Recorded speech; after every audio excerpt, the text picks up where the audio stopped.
low sense of self-esteem and is inattentive to detail in his own work.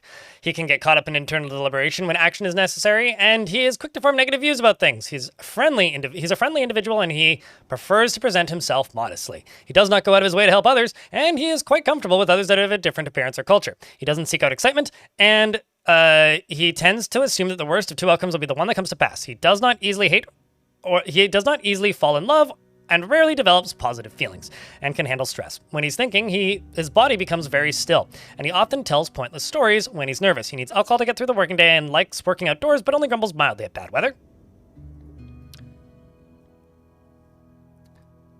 He dreams of bringing lasting peace to the world, with lava, and personally finds those that engage in trade and commerce to be fairly disgusting, and believes peace is always preferable to war, values loyalty, and values nature. I feel bad for this dwarf. They like borax and bronze, as well as lace agate and fire imp parchment. I want to know, how do you make something that's skin is literally made out of fire into parchment? Anyway, very good fire starter, I presume. He likes the color taupe, gray, and circles, warhammers, and helms, and crutches, and ducks for their quacks, and alfalfa for their sprouts, and the sight of the fuchsia quintessence, and when possible, prefers to consume animal, blueberry wine, and absolutely hates oysters.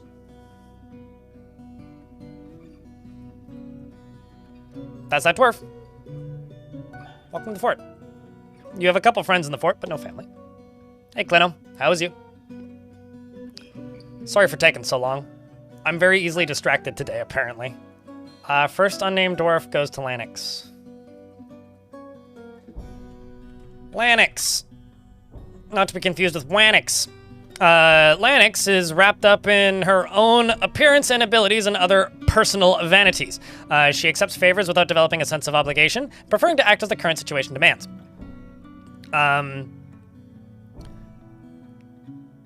She rarely looks on others with lust and thinks that she's fairly important in the grand scheme of things. She enjoys the company of others and can occasionally lose focus on the matter at hand. She is quite ambitious and she has a greedy streak, and she doesn't cling tightly to ideas and is open to changing her mind. She tends to be swayed by the emotions of others and is often cheerful. She is stubborn and she is curious and eager to learn, and gnaws her lips when she's annoyed and becomes very rigid when she's angry.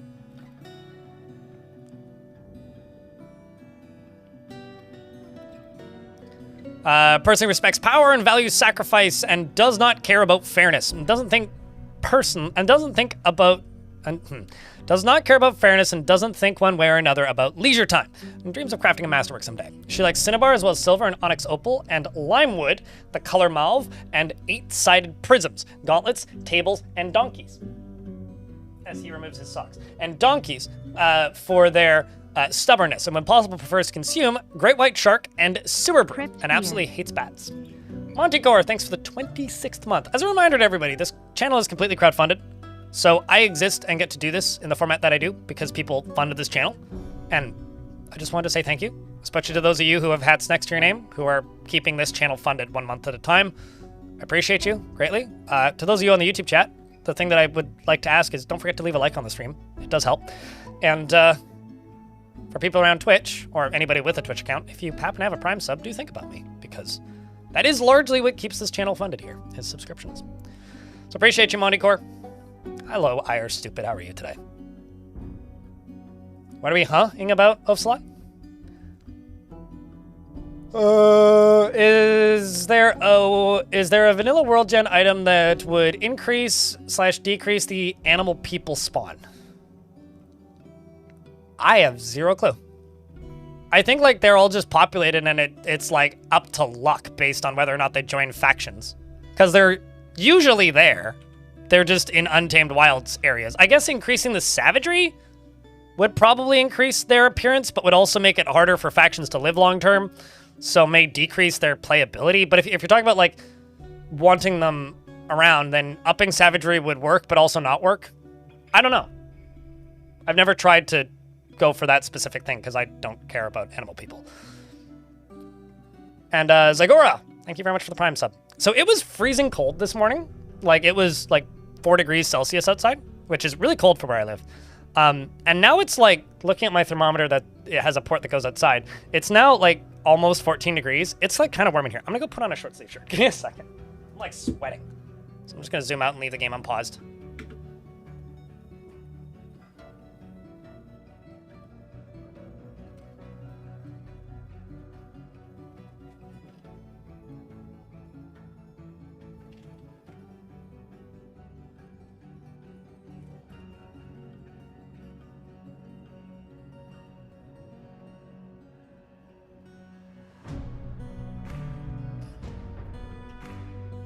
may also have something to do with the localized space heater blowing heat at my elbow, also known as a computer.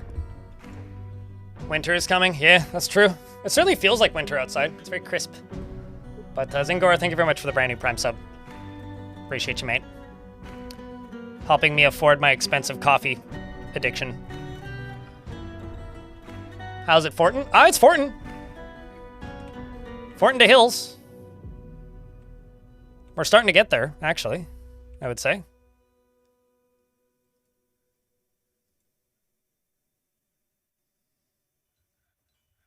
You had to turn a heater on this morning? Ooh. Getting serious.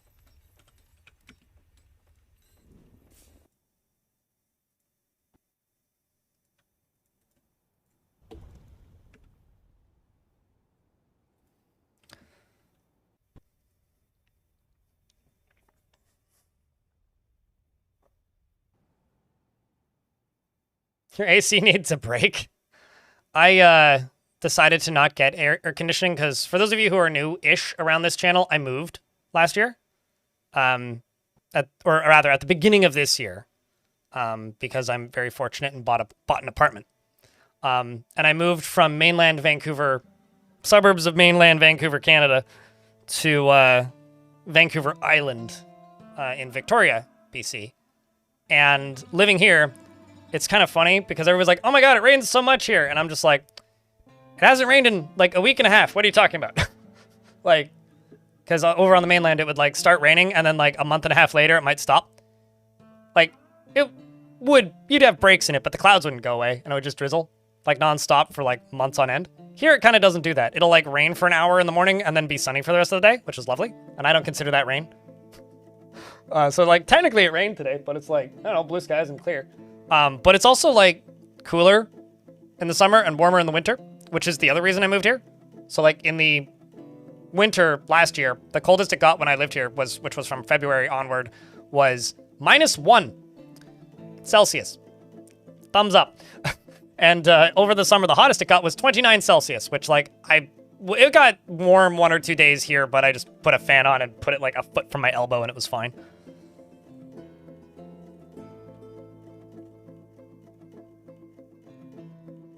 Don't jinx the Texas winter. I feel like when Texas actually gets winter, it's like not a good thing for Texas. But like, maybe I'm off base there, I don't know.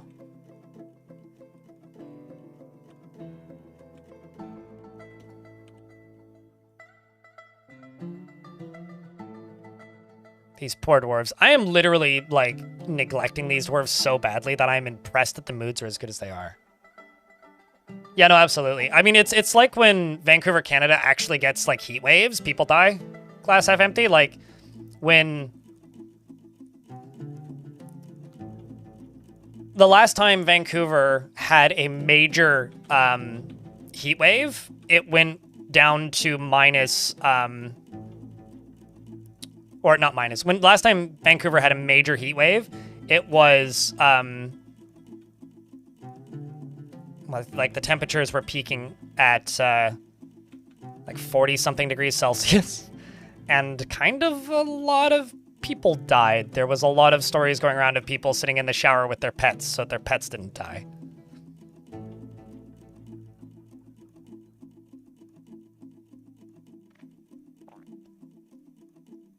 It doesn't register that it's installed? That's kind of fucked up.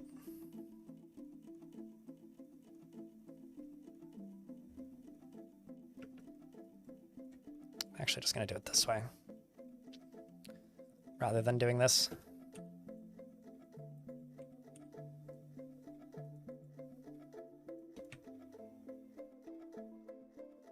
Oh shit, please don't invade me.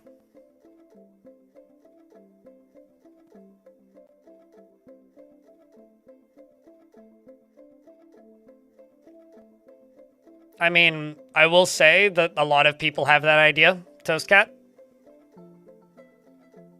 But, like, it's not that much cooler in mainland Vancouver. Like, it is cooler, but the difference is if you're out east, it's been hotter longer. So a lot of the buildings are, and places where people live are designed for that kind of heat. Here they're not, which is the problem. It's sort of like when Finland is above 25 degrees Celsius, it's worse than when, like, Texas hits 100 Fahrenheit. Because in Texas, everybody has the equipment to not die of heat.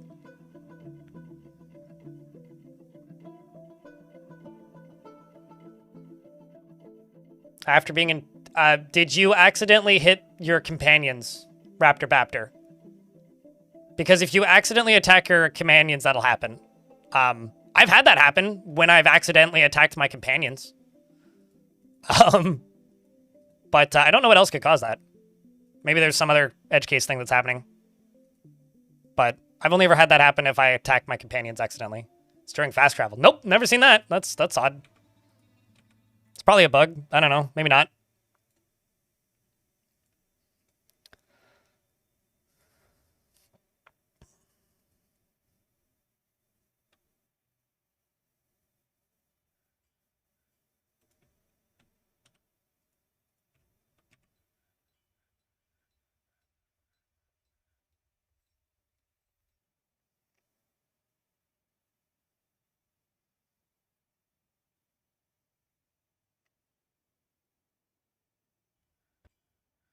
Conditioning matters too. If someone is more used to temps, then they're better off. No, absolutely. Yeah. No, if you've spent your whole life in certain temperatures, you'll have an easier time dealing with said temperatures. That's 100% true.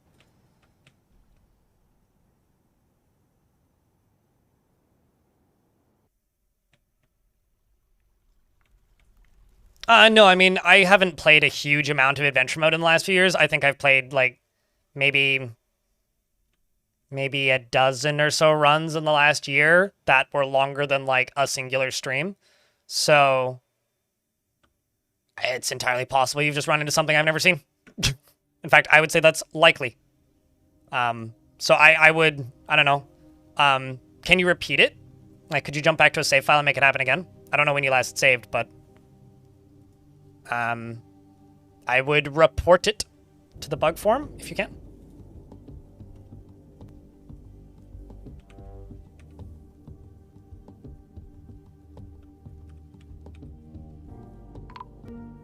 Whew, that spooked me. Caravan from my Dwarven faction has arrived to trade.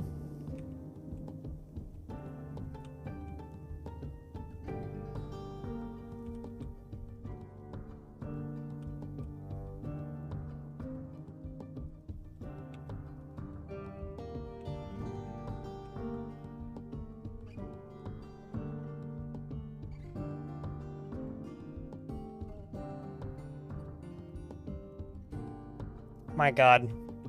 We need more hands to help us finish this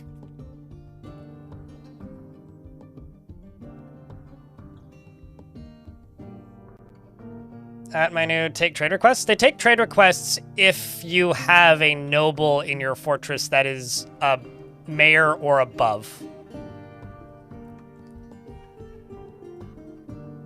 So that makes sense.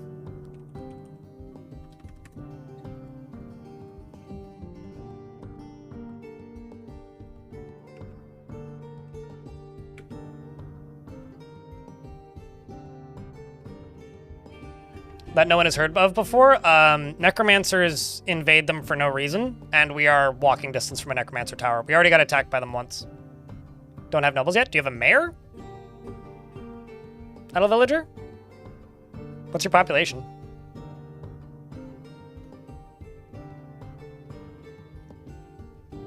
Actually, another thing that you could look at. Go to civilizations, and then go to your faction, which in my case is the Lance of Men. If you are very, very low on nobles, it might be considering you like a noble without having any nobles. Their first visit? That's interesting. That means that you're considered a place of heavy importance, even having like no economy building done, which is interesting. No such thing. Trashorama. How steep is the learning curve for this? If you've played games like RimWorld, you're gonna have to unlearn a lot of things, but if you've played a city builder with like character management, not that bad. A lot of the difficulty of Old School Dwarf Fortress is that it looked like this. So you had to figure out what you were looking at half the time, which adds a lot to the difficulty. However, the fact that it looks like this makes things a lot more approachable. If you have access to the internet and can read a wiki, learning Dwarf Fortress is pretty easy. Of course, there's also lots of tutorials. I've made a few, apparently. I keep forgetting that I did, but people keep telling me that I did, so they must be onto something with that.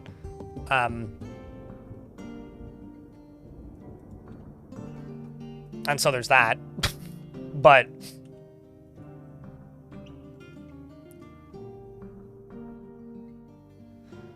yeah, I don't think it's certainly not as high as that silly meme from ages ago that, like, you know, just shows the graph going whoop, the learning curve for Dwarf Fortress. Considering that meme was originally, or that comic, the XKCD strip was originally made about EVE Online and not Dwarf Fortress anyway. People just memed it as Dwarf Fort, but... Yeah, we have a Discord room where people can ask questions, but the fact that people stream Dwarf Fortress is also really useful, because odds are pretty good that, like, if you're stuck, there's probably somebody streaming who could help you, or is also equally stuck. Maybe you could help them. Back in the day, we used to joke that Dwarf Fortress was like the anti-gatekeeping community, meaning that you would start playing Dwarf Fort and then tell somebody that you're playing Dwarf Fort, and then they would just, like, verbally annoy you until you told them that you'd played more Dwarf Fort, because they just wanted to aggressively help you learn everything. Like, that's what this community used to be like back in the day. It's still kind of that way in a lot of ways. I mean, Seth also didn't play this game, so... At least, that's my theory, Raptor Baptor. Because none of the stories he tells in that video are his, and most of the footage that he uses in that game, from what I can tell, isn't his, because I was able to locate a lot of it from various Let's Plays from back in the day. So he stole footage and used other people's stories and didn't really do much. So he might need prescription medication. I need prescription medication to not yell at people, but it's got nothing to do with playing the video game. I'm your liaison from the Mountain Homes. Let's discuss your situation. I might actually just import coal. That's what I did mostly in the last fort. I'm also going to need to gather some plants pretty soon.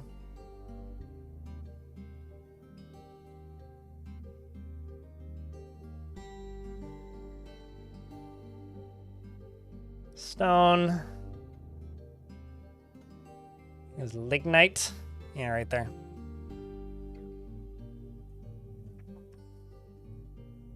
He did eventually credit the people that he took the footage from in the video, Raptor, but when you talk to a lot of, like, old school DF creators, they just go, that video. It gets auto-deleted from the subreddit for a reason, if you post it on the DF subreddit. But he did bring a lot of people to the game, so gotta give him some credit for that, I guess. I don't agree with his methods, but I like the game he promotes. Or the games he promotes, rather. Let's do this. It's priced at 200% for lignite. They need plants. Okay, well. Not that I have any plant industry whatsoever. I really wonder what determines what they need. If it's just a random thing that they select, or, like, if they're trying to encourage you to start up a new industry. Because I literally have no farming in this fort. I just gather plants occasionally.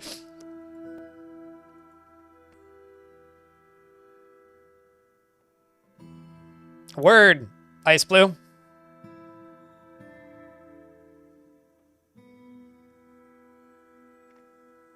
Also, Clino, just confirming, that video still gets bopped if you post it in the subreddit, right? You'd know.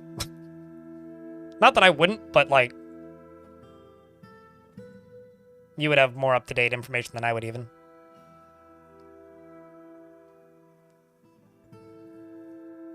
Give them a cart of tower caps? Those are logs, though.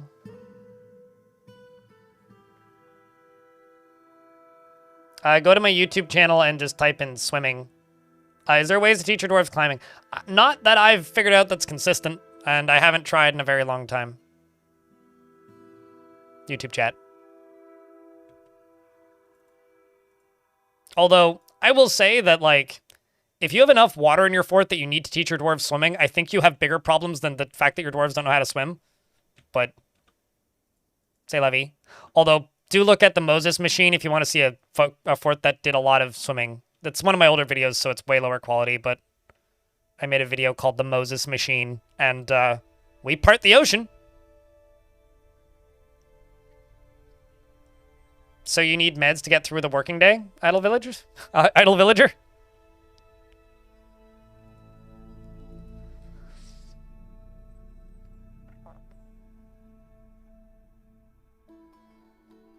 It's basically misinformation and now terribly outdated misinformation. It was stolen misinformation that is now terribly outdated stolen misinformation. I mean, hey, at the end of the day, I don't agree with his methods, but it's good that the game got a bunch of promotion.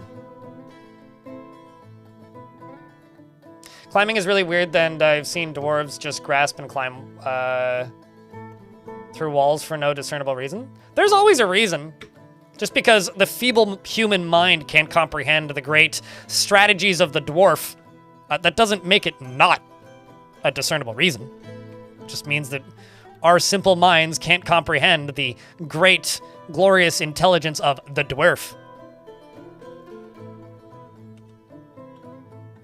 Do you not understand? Anyway, sorry, I don't know where I'm going with this bit.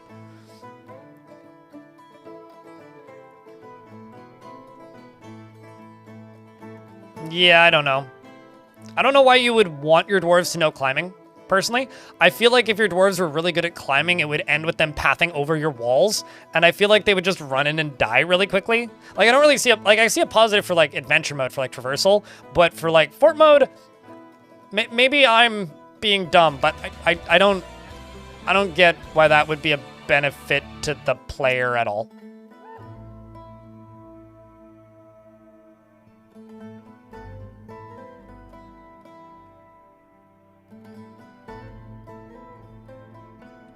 I mean, sure, we are not dwarves, so thus we can't discern their great knowledge and skill of why the fuck did you climb over that wall, Eurist?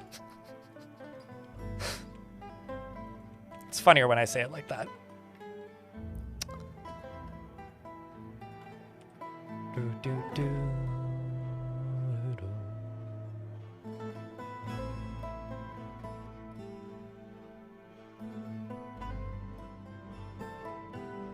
I mean, I remember once seeing a dwarf shimmy up a wall, Kage Jatai, so they could pet their cat, and then get stuck, and their cat left, and then they tried to jump back to the central staircase to get back into the fortress, and then fell and went splat at the bottom of a cavern layer. And after I was done laughing, I kind of felt bad, because that's actually kind of a horrific thing. But man, did I ever laugh.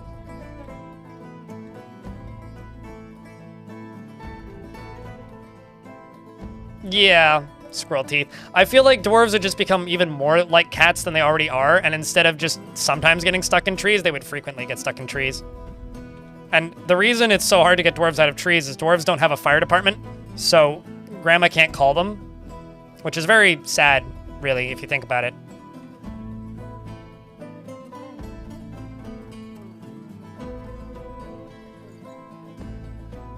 Trees are dangerous, best cut them all down. Typical dwarf.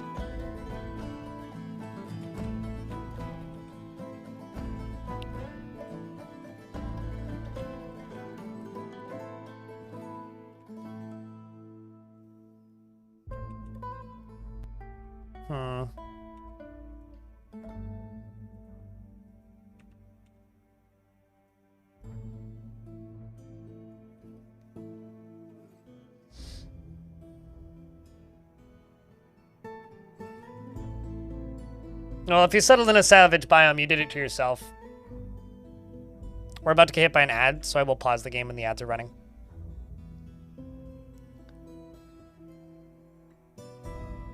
You know, Moke, back in the day, if you chopped down trees using ballista bolts, it would give you wood and it wouldn't count towards the elves total. Now it does.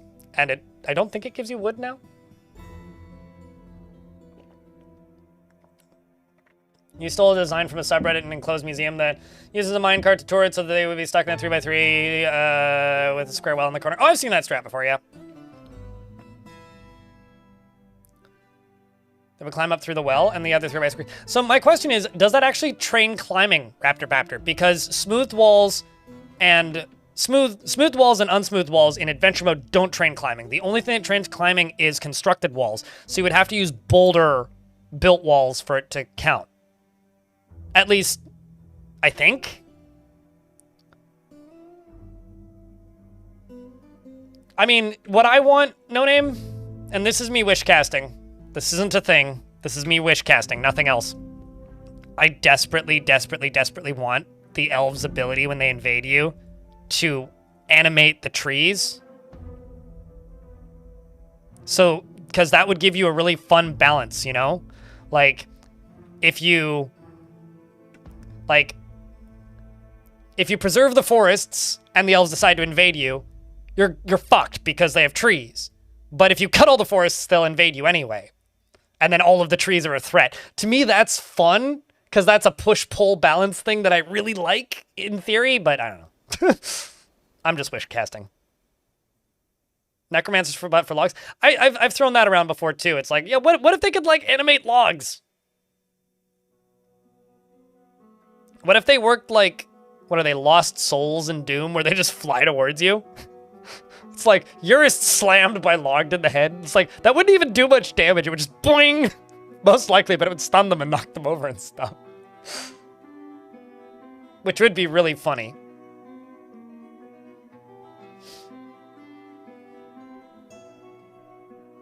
There's a thing called treants. They don't exist. They're like griffins. If I'm not mistaken. Like, they're in the dwarf language, and, like, you can engrave images of them and stuff, but they don't actually exist. Just like griffins, which don't actually exist. There's a few creatures like that, which I really like it when games do that, when they have things in their writing that don't actually exist in the game world, because then the game itself has myths. Same with centaurs.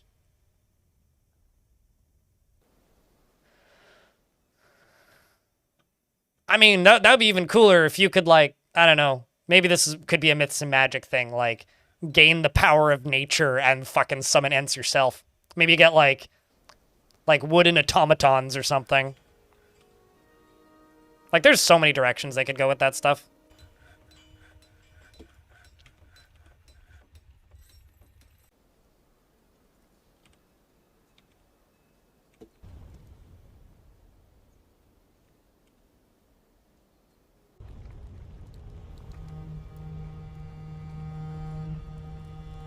But I don't know.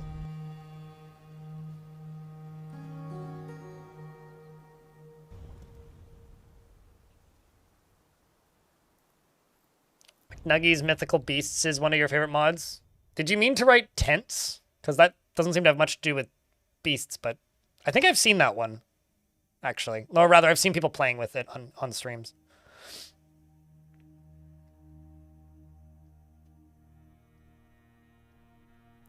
So fire in and of itself, I need to disagree with Clino here for a sec. Fire in and of itself is not that computationally costly. Smoke is computationally costly. So if you have a creature that's trying to get from one side of something burning to the other, that can hurt your frame rate pretty heavily. Okay, because you did write tents. Makes sense. Okay. But, Akenton, hello. It's good to see you. Feel free to link the mod if anybody's interested, Kage. You embarked on this volcano, but it covers almost the entire map. Will it cause problems later on? I don't know. Maybe? Did you do a really small embark? Henkingu in YouTube chat? Or...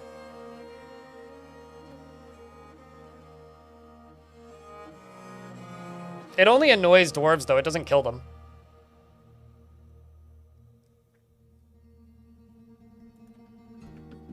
And the fire doesn't kill them. It simply causes all of their fat to melt and all of their blood to drain out, which kills them. So they actually don't die of burning. They die of blood loss. Which I know is the same thing, but, like, just work with me here. I think it's funny. Let me think something dumb like that is funny.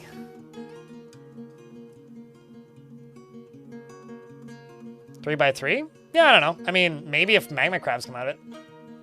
I'm also just skimming it. Oh, yeah, no, I have seen people using this. Yeah. I've seen these sprites. They're a little bit too detailed for me. I often feel that with like sprite-based games when like mods get added, where like I look at the modded animals, I'm like, these don't fit the art style, but you know, it's called artistic creativity, right? People are allowed to do that. Denise, thank you very much for the brand new tier 1. Or no, not the brand new, the third month of subscription. Did you change your name? I feel like I would remember that one. Anyway, welcome back. It's good to have you. Thanks for the third month. It's very kind. That or maybe you've just been stealthy in the past, who knows?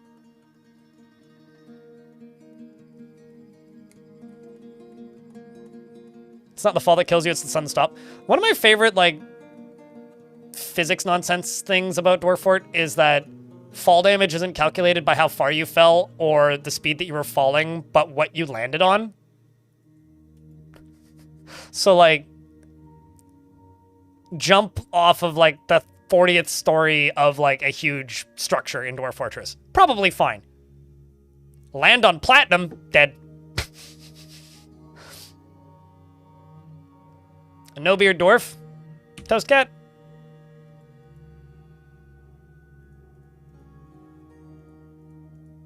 Sorry, people keep claiming them, so I'm running out of happy ones. Unhappy, or I'm running out of happy ones. Toast cat, you're 87 years old, and you've got a bunch of friends. She is never the slightest bit cheerful about anything. Well, that makes sense why you're a yellow face. She is swayed by emotional appeals, and she is a pessimist. She is easily moved to mercy, and she could be considered rude. She has an active imagination and rarely feels discouraged. She is a friendly individual.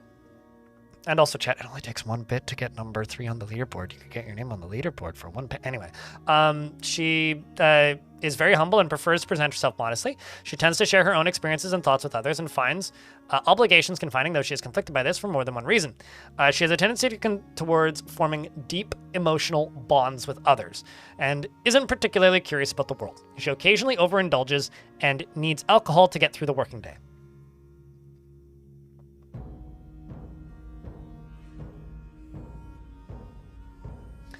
The beast spat fire all over your stairs, and you're pretty sure, damn near every dwarf in the fort is trying to pass through the flames. Your frame rate is so low, your fort might just be bricked. Get up and leave for 30 minutes and come back. It'll eventually fix itself. Like I've had, often when invading hell, I've had situations where things try to pass through a door behind fire, or something else happens, or something gets trapped, and it takes like 30 minutes real time to fix itself. It will fix itself because the game is running. You're just at like 0.1 frames a second or whatever. So the game might be running at 1/100th of the speed. Now this is always the caveat. If you have DFHack installed, you could type in extinguish all and then clear -smoke. That'll fix your frame rate. If you have DFHack installed. Otherwise, if you wait, it will eventually fix itself.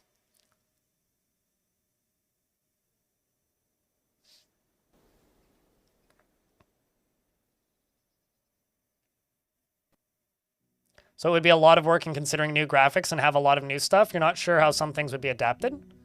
I mean, are you asking for help? Dogs and rice? Or dogs are nice? I don't know if these people would be willing to help, but I'll bet you they would. There is a mod on the workshop right now called Neodwarf, which is being worked on by a bunch of the old school Dwarfort people from the forums. It's this. This is an overhaul tile set, like a new tile set that's being made. They have a Discord. They might be able to give you some places to start if you're looking to do that.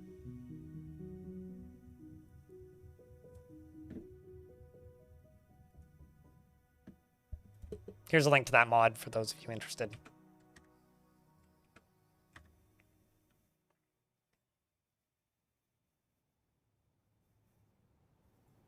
You know, I'll bet you that his response, John Doe, would be something along the lines of, I don't know, it seemed like it made sense at the time. And then probably would be prefaced with, and now is terrible and I wish I could fix it.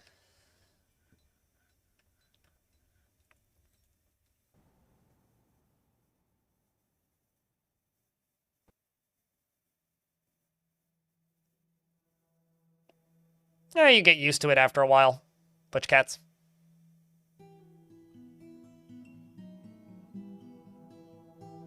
Also, thanks for the $1, by the way. So vicious. Appreciate you, mate.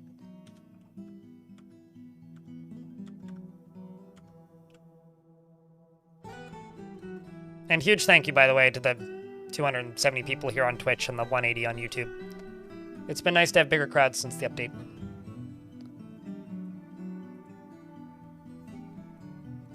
Also, I'm really looking forward to the 1st of December because I want to see the Bay 12 report for November. I'm very curious how many copies the game sold when the Siege update released. Because, like, I want to say September, or rather, no, not September, October was like 6,000 copies or something, which was a very low month in comparison to previous months the game's had. So I'm actually, like, really curious to see that.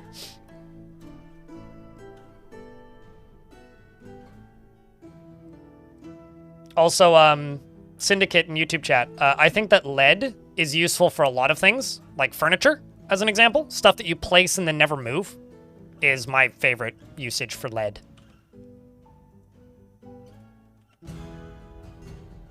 And also, if it's like a utility minecart, I wouldn't use lead for minecarts because I would be terrified and paranoid that something would make it start going without the dwarves pushing it. Or it would start moving in an area where it wasn't supposed to be due to something. And then if it collided with a dwarf, that dwarf would just die. Absolutely nothing. In fact, lead cups are a very good use for lead. Pun intentional. Toys, goblets. Toys and goblets. Well, I mean, dwarves and elves in the world of Dwarf Fortress are not affected by lead poisoning, so it's not like you're hurting them. And besides, all craft store ship is of the highest quality. Nothing can go wrong.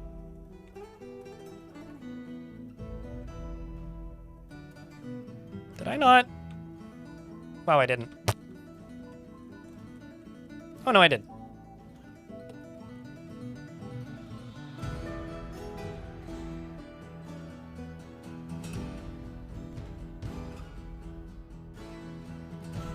Humans also aren't. I just didn't list every single one. There is no lead poisoning in Dwarf Fort. I should just state that.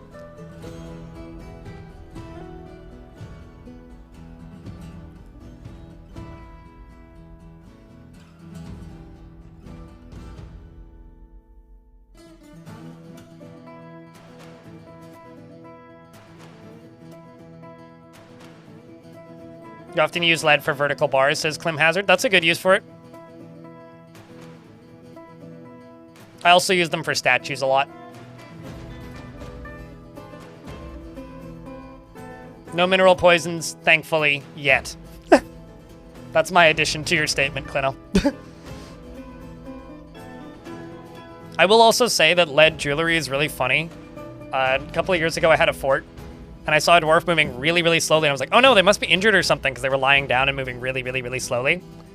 And they were injured, but the reason they shouldn't have been moving slowly. The reason they were moving slowly is because their crutch was made of lead. They had about a dozen rings on that were all made of lead. They had about 24 bracelets on that were all made of lead, and about 25 crowns that were all made of lead, and like 20-something amulets that were all made of lead. That dwarf was extremely greedy, and was doing like Dragon Ball resistance training.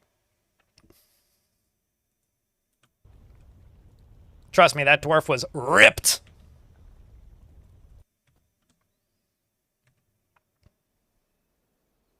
I think that dwarf actually died happily of old age, like 30 years later. This was in Long Death, so dwarves didn't like die to unexpected cause. Yay! Okay, so the problem with this is I now need to make a place for my manager. I need to make an office for my manager now. The good news here is I have more hands to finish this stupid wall. Hallelujah. Get in here, Dwarfies. We need ya.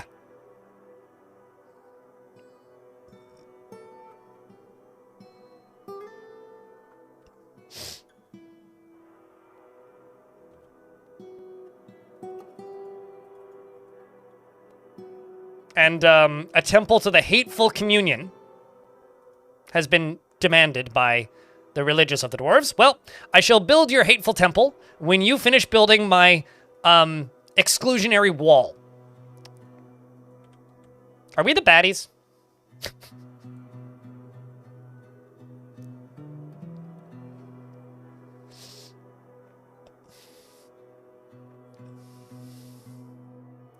Grammar the learn, you the must, Radbug. I have not done the science, so I do not know. It's vicious. If it's not on the wiki, then I don't know.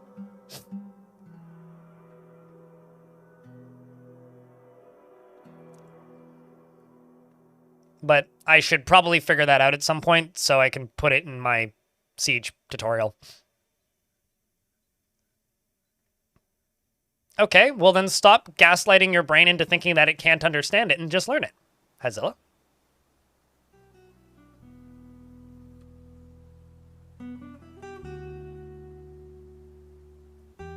The more you tell yourself that you can't understand it, the more you won't be able to understand it. You just simply have to sit down and understand it. Just play it. Jokes of such are not generally appreciated in my presence, Bearded Armor. Do not ruin video games with reality, please.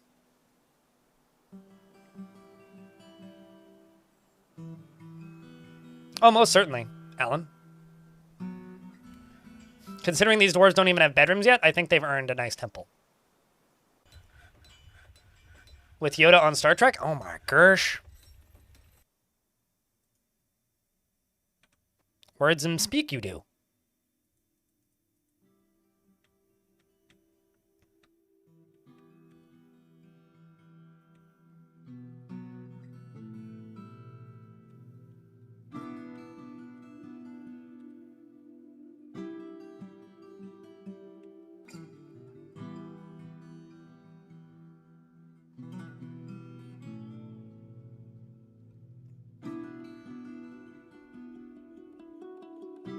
Okay, so I gotta get this lava out of here. But I also gotta deconstruct this lava bridge. So what I'm actually gonna do is I'm gonna jump up to you and pull you.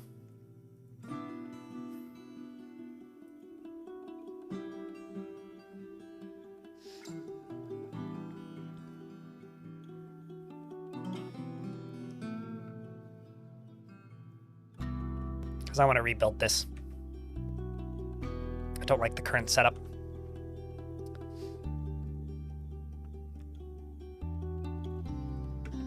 Nope, can't do it yet. Gotta wait until the walls are all done.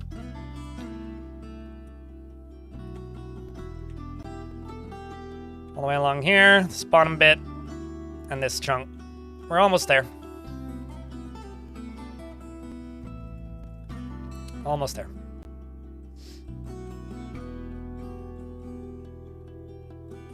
Sure, lead figurines.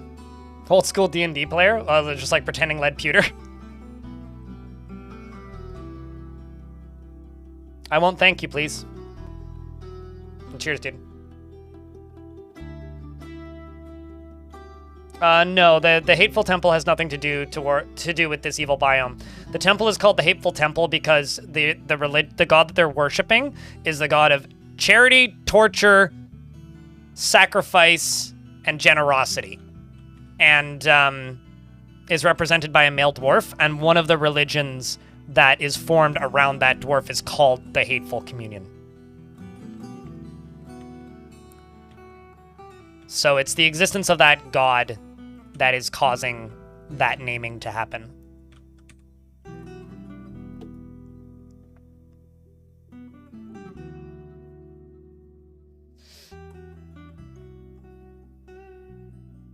Is this supposed to be a magma moat? That's the end plan. Yep. And I'm eventually going to basically build a bowl underneath the fortress, and I'm going to fill that up with lava too. So the only way they can get in is by getting over my wall. You haven't seen any kobolds. What are you doing wrong? So sometimes you'll see lots of them, and sometimes you'll see none of them. They need to exist and be close to you. Play some adventure mode. Walk around and ask about the surrounding areas until you find some kobold caves and settle near one. And then you'll get lots of kobold thieves. Fangrate. Like, literally, like, go play adventure mode and find some. Or get lucky and generate a world with them that are more plentiful. I mean, they just act like thieves. Like, you know how the goblins can be thieves and steal your stuff, or like try to steal your children? They're like that, except they try and steal random items of value instead of like your children.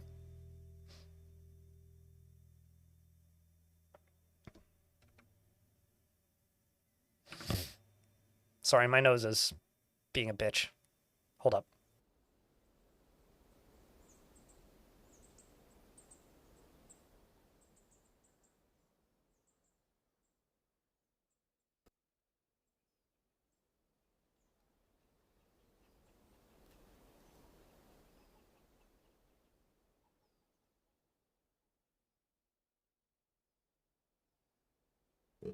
Also, yeah, they're feeble and pathetic creatures in regards to kobolds, like Clino is saying. And so they tend to die when things look at them funny. And because they steal things from people, people tend to look at them funny. So they often die during World Chat.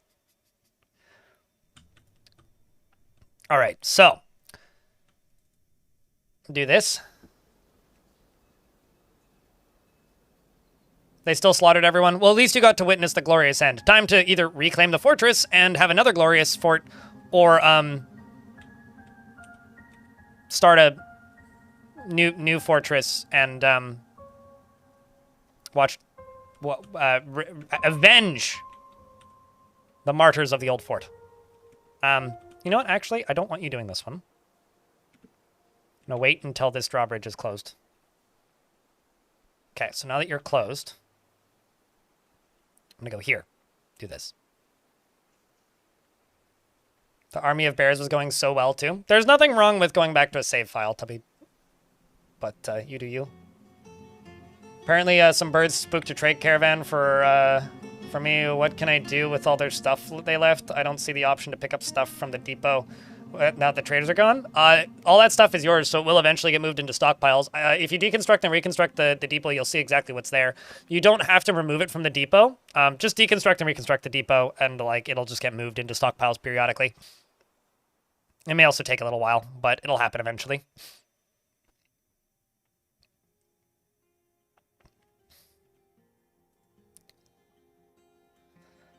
All right, so you, I'm just going to deconstruct and reconstruct you.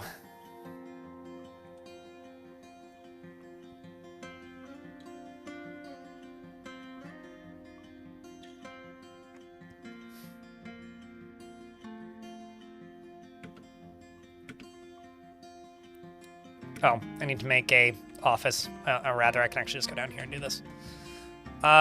Brew drink from plant, brew drink from fruit, and I'm going to make 2 offices. One here. One here. I don't like this layout. I require useful fort structures.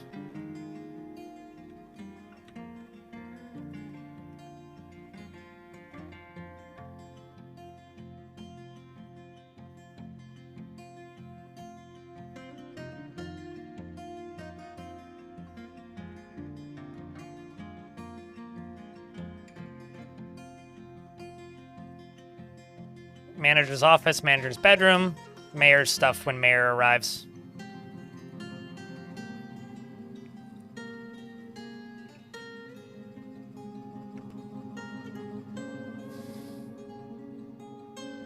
A were-rabbit in your migrant wave? That doesn't seem okay. So were-creatures are not supposed to arrive as migrants. Also were-rabbit, more like their rabbit.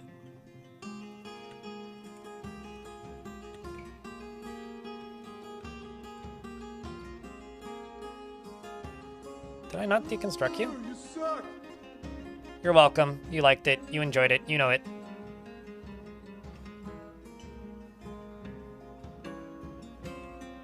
Can't hate the one telling the truth.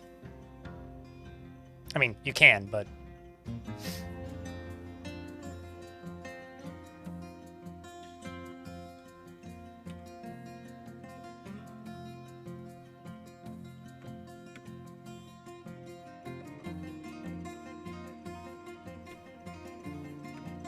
Okay, let's just get some flooring in here.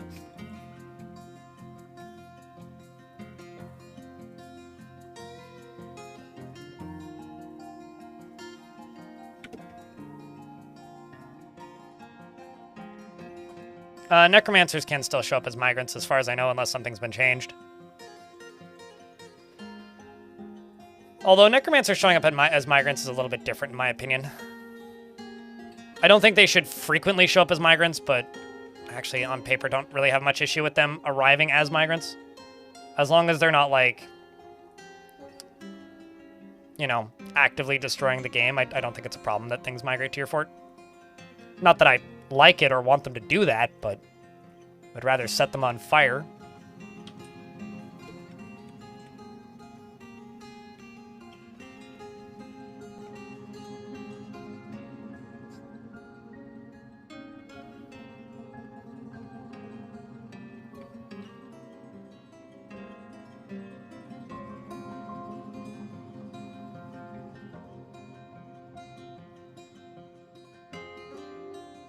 I just want to wall this off down here. And put another pump block on this whole thing.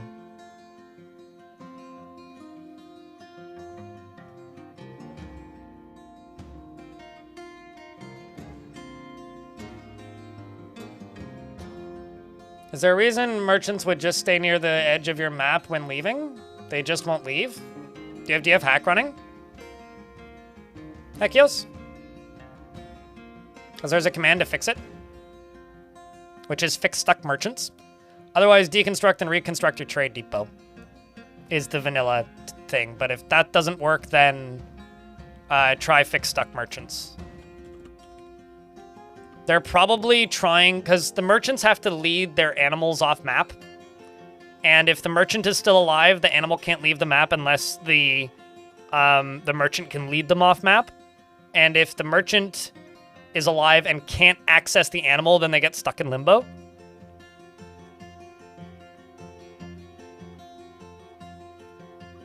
Which can happen.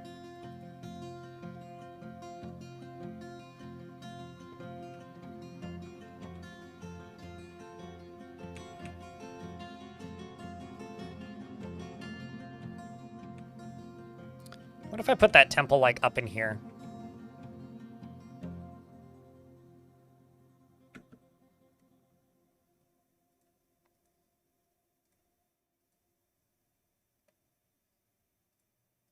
I think this would be appropriately dwarfy.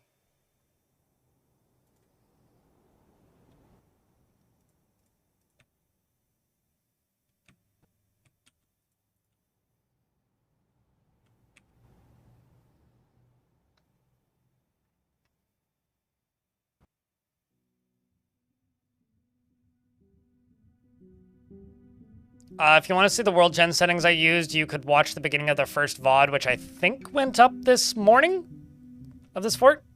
Or no, of not of this fort, of sorry. If you want to see the world gen settings I used for this world, you can go to the first VOD of Trumpet Beans, which I think shows the world gen. But basically I turned off periodically erode extreme cliffs. That's basically it. And I added, or set caverns to be open, or more frequently open. That's basically all I did.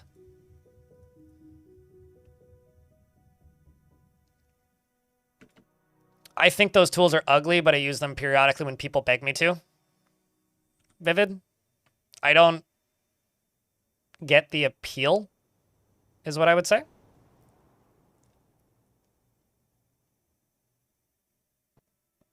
I mean, like, I don't actually know if Stone Sense is working right now. I was having trouble running Stone Sense, but DFHacks had a few updates, so maybe it runs again.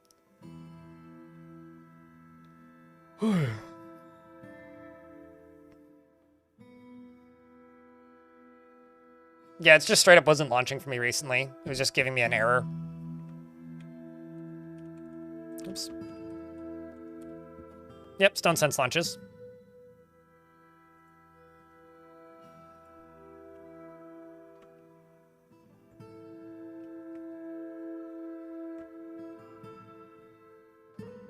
Is it Alt? What's the tab? No. No, it is tab. Tab. No, it's not tab. What's the hotkey to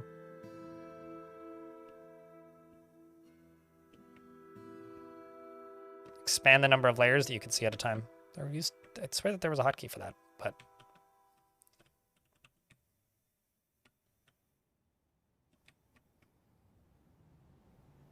Oh, there it is. I found it.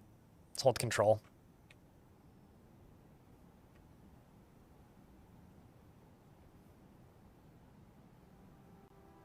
I mean, it's not exactly that impressive of a fort, but...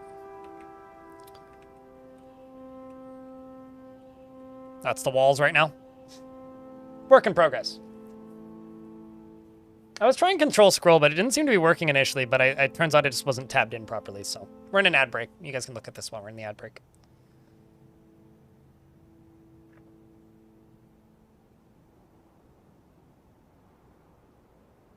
I think I know who you're talking about, Clino.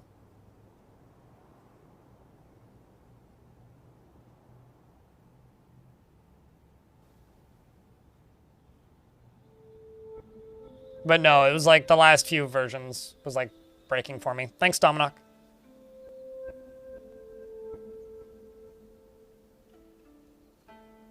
The list is so long now. God, I wish there was a way to clear it. Or like sort by most recent Veilwin.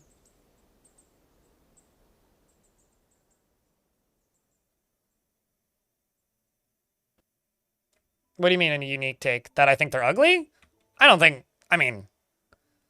I think it's mostly a, like... I don't think that this is necessary for, like, visualization. I think this tool is really neat if you've gone out of your way to build a vertical pattern that, like, isn't visible outside of StoneSense.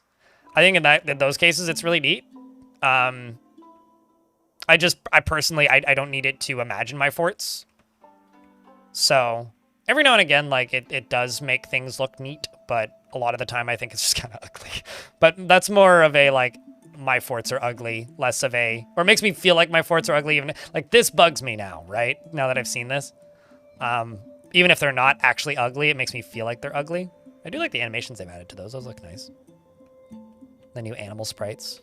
There is a lot of new sprite work done in here. Looks nice. Shops look better, too. Dwarves look better as well. But not all the shops have graphics, I guess. Or just not a ton of graphics.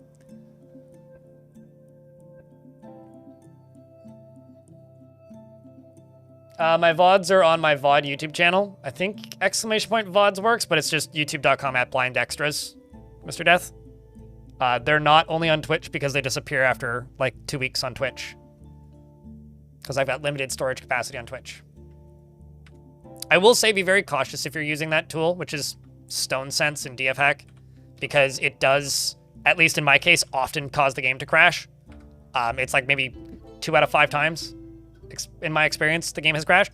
So just save before you do that.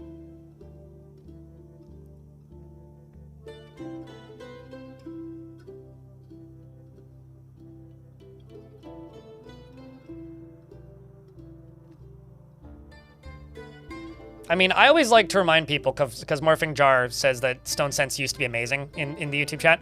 I always like to remind myself even that Dwarf Fortress used to have its own built-in isometric visualizer that was removed from the game because Tarn couldn't figure out a way to make it useful, which I think is actually really funny.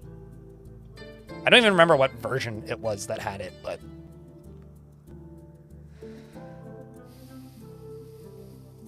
Remember, kids, save before you sense. 7x3. 7x3.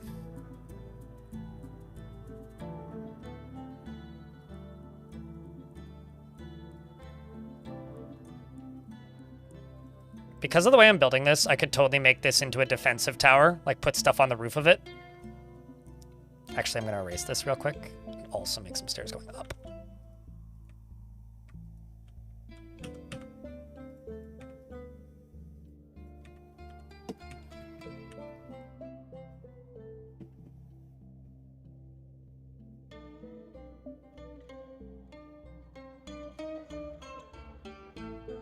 Oh, really? That tanks your FPS when you unpause it? Oh, that's interesting. I mean, I don't know. I've had crashes, like, pretty recently, so... It may also be, like, an OS / like, your own piece. Your mileage may vary based on your computer setup kind of thing.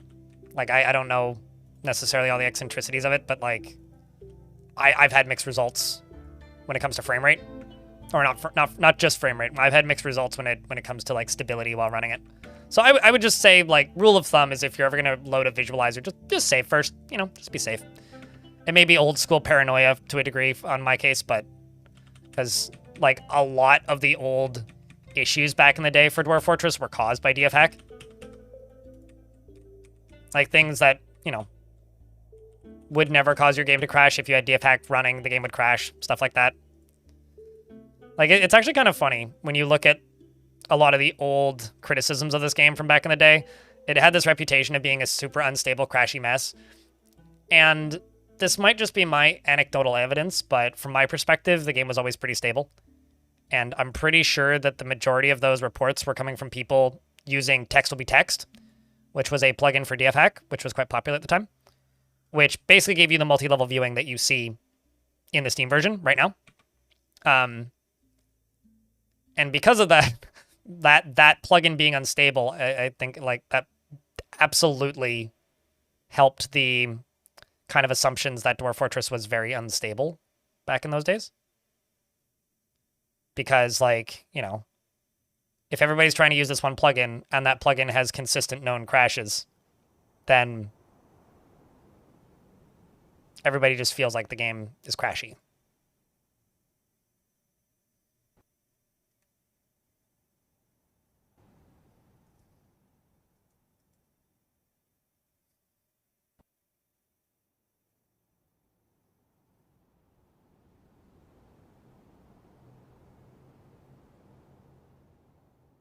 So I'm trying to figure out how I can make this look nice. Let's actually go out to here. Extend you out to there. Extend you out to there. We'll do it that way.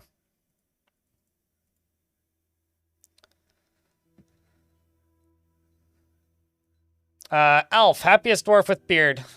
Let's try for 72 hours without dying. Your last one did okay. Well, not... Your last one survived 72 hours in game. More than that, even. You get a miller named Udib. Alf. Alf never forgets. Alf never feels discouraged, and he is an optimist. He tends to be... I mean, you're being optimistic, so that fits. No, I agree, Clino. It was awesome, but very hacky. Like, you know... not many people are used to using console commands to turn off, enable, and then disable a feature to make it work when you're in game, but not cause it to crash when you load it. Anyway, he's an optimist and he tends to be a little wasteful when working on projects. He doesn't mind a little tumult in Discord and day-to-day living. He likes to keep things practical without delving too deeply into the abstract. And he has little interest in joking around, and he often feels nervous. He is not particularly interested in what others think of him, and he is very humble, and he is curious and eager to learn. He is trusting, and he could be considered rude. He needs alcohol to get through the working day, and personally believes that peace is preferable to war, and sees the whole pursuit of art as silly, and dreams of bringing lasting peace to the world. That's a very common one, which is interesting. Alf likes nice and sterling silver, as well as black pyrope and crystal glass, mink parchment and the color sepia, socks, beds, and rings, and many forges and cassowaries for their casks, and the words of the sparkle of scribing, and the sound of the drums of ringing, and the sight of the azure petals, and when possible prefers to consume honey badger and tuber beer, and absolutely hates worms. You got a mixture of apricot bark dye and bilberry dye, which has created heliotrope. Dress. You're a little dizzy due to being underground for a while and you have a pet dog.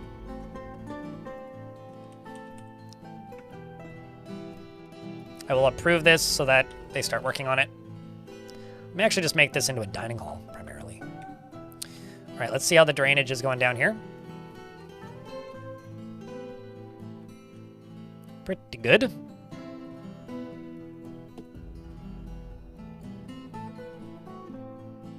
You know, I'm not gonna worry so much, I think, about rebuilding that bridge there. Do I have doors? Yes.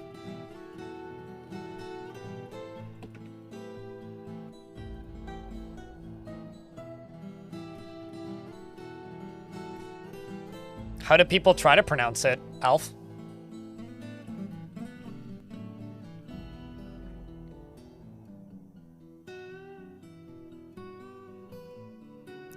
Attempt to, this time I handle the weird bend better and hopefully nothing bad happens to you. What, you try, still working on the damming project? Well, hopefully you don't damn yourself to eternal damnation with this damming project. May the Union of Beavers not pursue legal action against you for taking their beaver-given rights. I don't know where I'm going with this. Just trying to get these mechanisms out of here.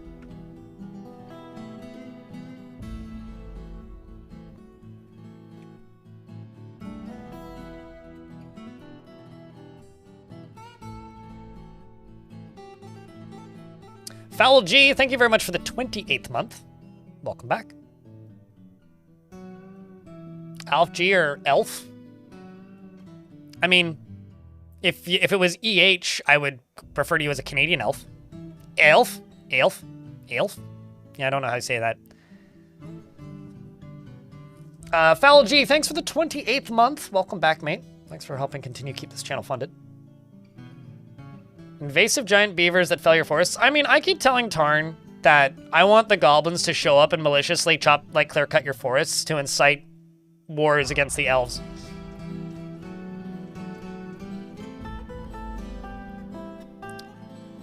Meanwhile, YouTube chat, practice safe sense, use a quick save.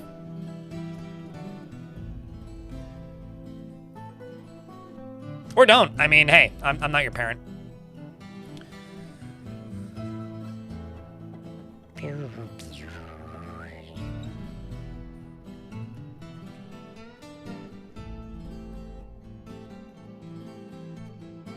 Reminds me of a t-shirt I saw once, which was practice save Zex, use a Gundam.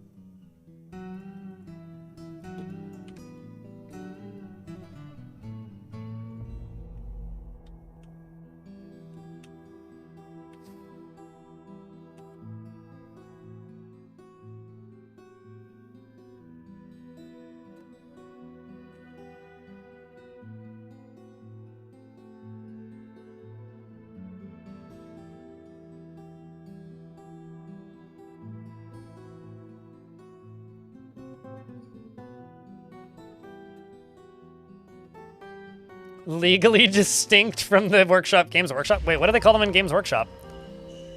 Snail the Clother withdraws from society. I do have clothing stuff, but I don't really have much of an industry for it at the moment.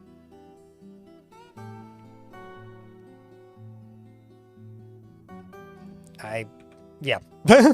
I guess we need a clother shop, eh? Okay, so this right here is also going to get a chair.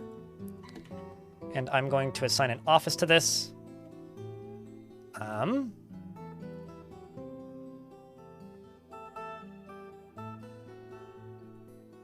You're just going to be made into the manager. And I need a bookkeeper who can be Asmil, who's apparently pretty good at this task already. And I will put a chair and a table over here. As I don't have another door, so you're not going to get that level of opulence. But there goes my new bookkeeper. So I'll actually get proper numbers for things.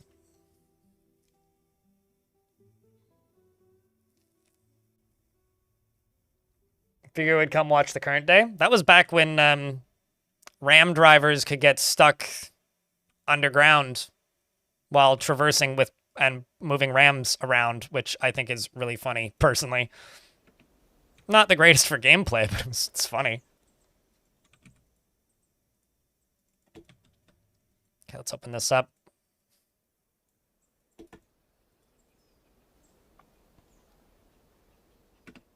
Would help if I unpause the game.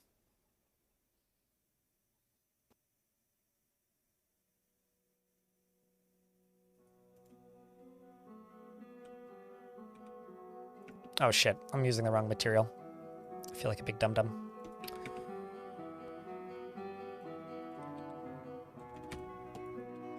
What? Oh, I see. That's the issue. That's kind of annoying. It's also that's the issue. Snail is being particularly secretive.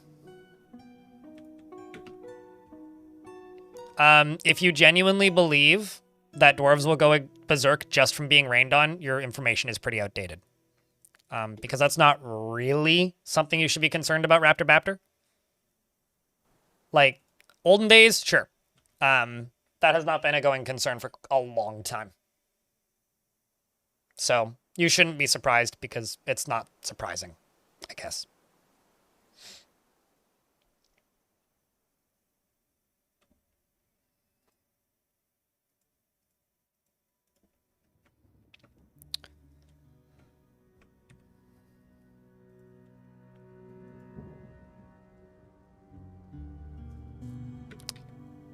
So they changed how stress works and specifically changed how stress related to rain happens back in 47.05. So the last version before the Steam release. And back then nobody believed me, so I proved it by building a fort that nobody went underground at all ever and no one went nuts due to rain.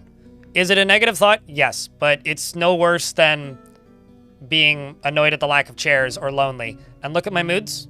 Like, literally, these dwarves don't have bedrooms, a dining room. They have a tavern, but it doesn't have chairs or tables. And it's a 6x2 zone. This is year 3 of this fortress. Yeah, we're fine.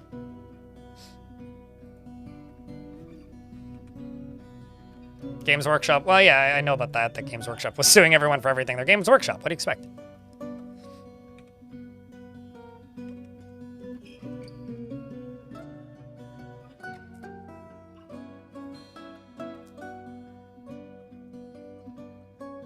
I mean, I made that video, but even that video was like 2 years. So basically, like, rain was made pretty insignificant around late 2019, early 2020. I can't remember exactly when that update came out. So no, you do not need to worry in the slightest about rain.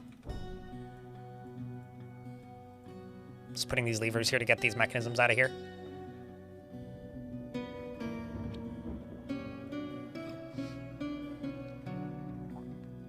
I mean, I've built many exclusively above ground forts. I mean, in fact, I built a fort recently without digging and moods were fine.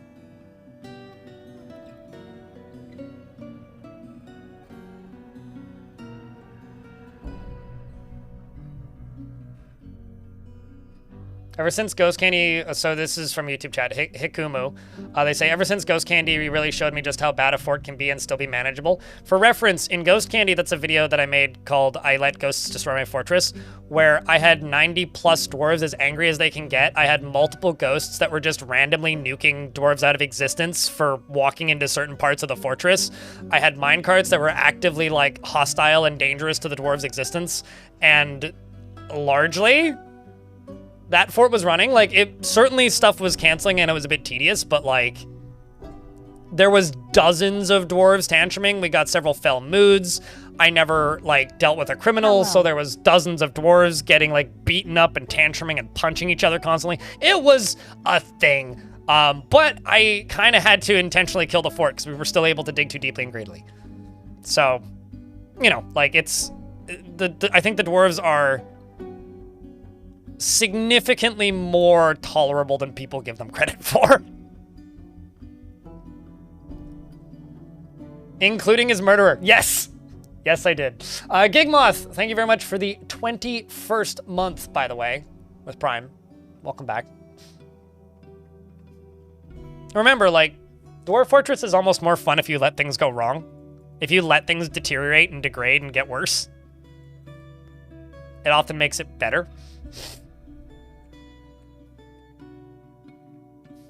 Even else hated the rain. I mean, it's still the same stress system. It just needed, like, updates, I guess. It needed balance. So I think that my wall is done. Over here, it's still open. And over here, it's still open. So once... Actually, I don't even need to do this. I'm just going to pause the game. I'm going to close... Actually, I'm going to make sure nobody gets stuck in here. So I'm going to forbid everything along here. And everything down here. And everything to there. And everything over to here. I would like these 2 blocks out of here, though, so I'm just gonna...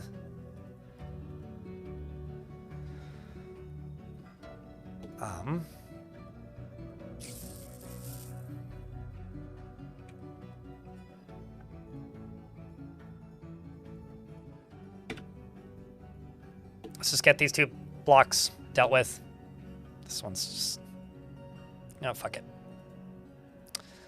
Cancel. We'll just get this block dealt with.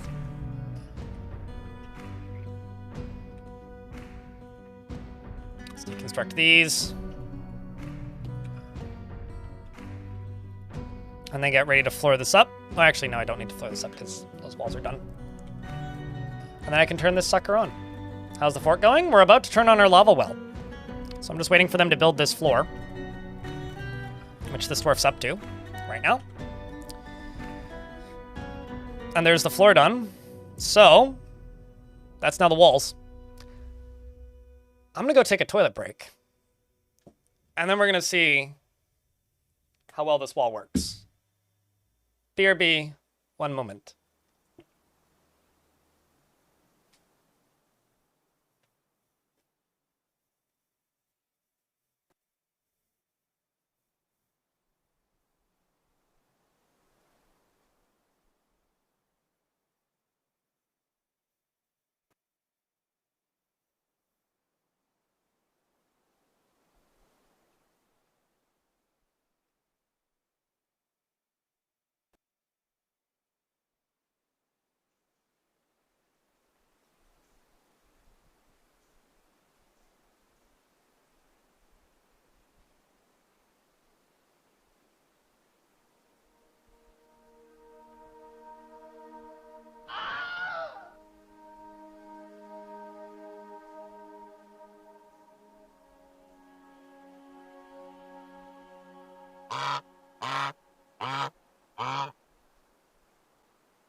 Bring out your dead!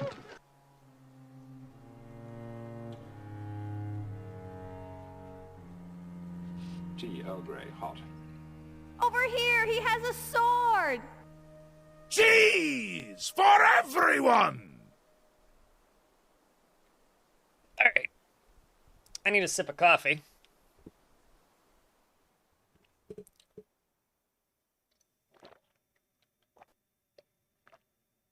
Heal, damn it! That's the coffee working, healing me. Now that I'm all healed up, let's turn on this pump.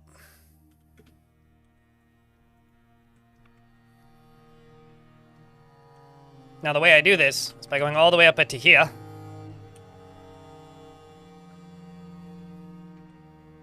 And pulling the lever. I mean, by pulling the lever, I mean telling a dwarf to go pump this. The other thing I need to do is go all the way back down here and close this.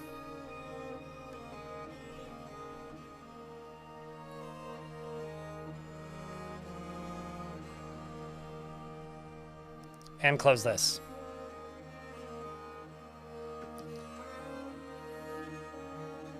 Yeah, it's a bit of a walk to go pump that pump. Yes. So here goes Ilmirin, the talented pump operator, who's admittedly a little bit rusty. I'm gonna see them April 25th next year. Radbug? Kind of looking forward to it, although I'm kind of expecting to be disappointed. So, we'll see.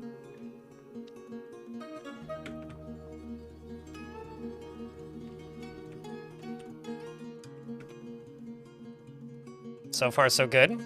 This drawbridge is Uh-oh.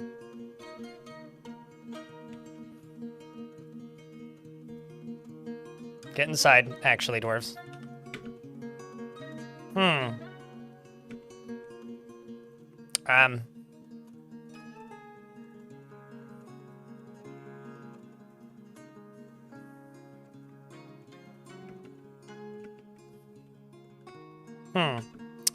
Well, this is a problem.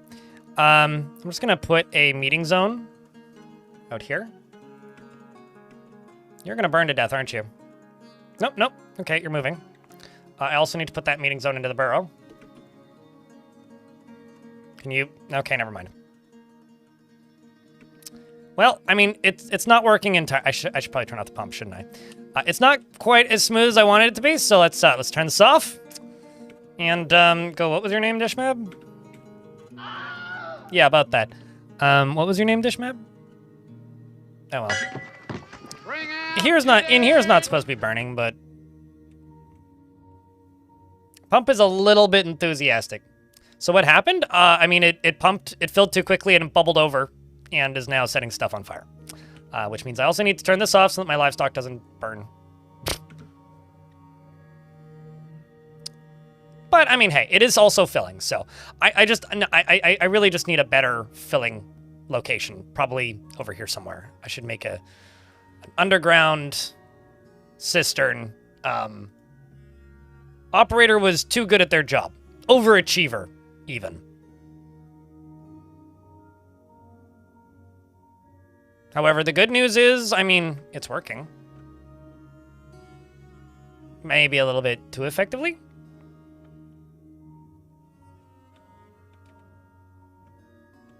Well, that's interesting. That doesn't look like magma.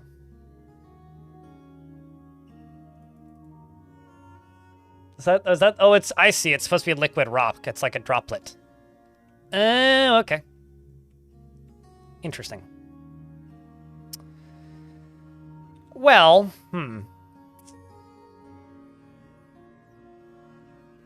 It's brand new. It's one of the new ones they added today.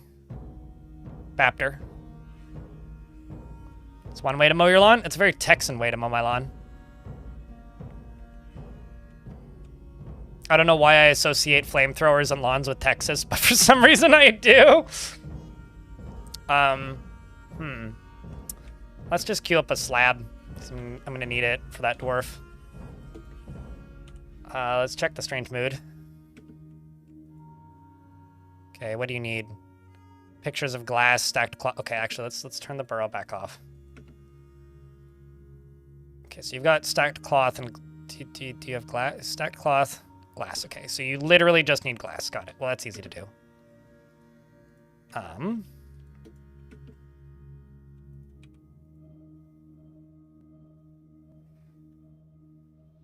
Furnaces. Magma glass furnace. Sure. Let's just say sand. Raw green glass. Double check. Manager has an office. Should be good. Let's also queue up rock doors. Rock doors. Beds. Except let's do 25. And let's do rock door. Make them out of chalk.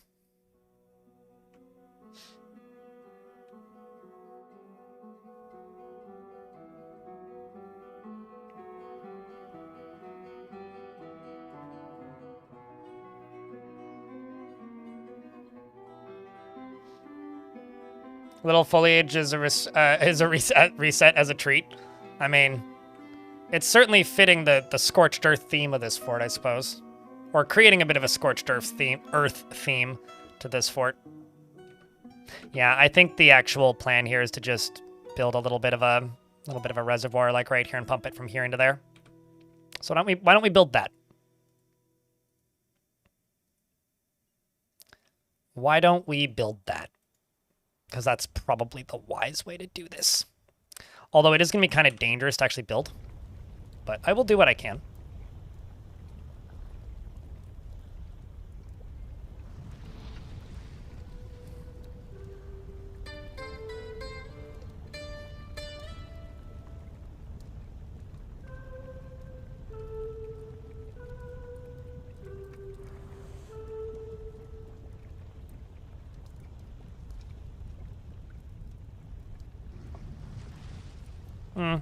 Let's actually just dig up. There you go. And down all the way along here. Will lava evaporate? Yep, it's already doing that. As long as it's 1 deep, it'll cool off. It doesn't evaporate per se, but does cool off. Bone Carver's been found dead. It's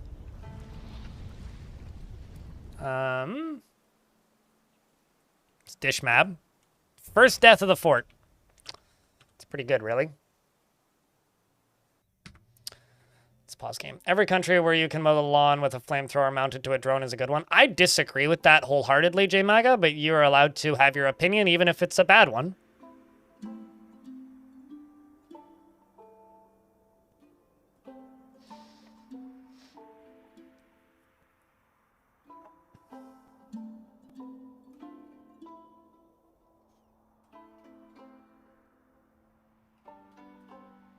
Does it turn into rock? Yep, that's how you make obsidian. McLafferty. And swords can be made out of obsidian, but they're not very good. They do look cool, though. How's dwarves today? Pretty good. What happened to the previous fort? It fell to us. If you watch my news video that I uploaded this morning, there's a bunch of footage of that fort getting destroyed. It was like a 50-50 loss to a siege, and also me kind of just conceding and going like, I could maybe try and draw this out longer, but it'll just be slow and tedious, so I let the fortress fall, and we started a new fort in the same world.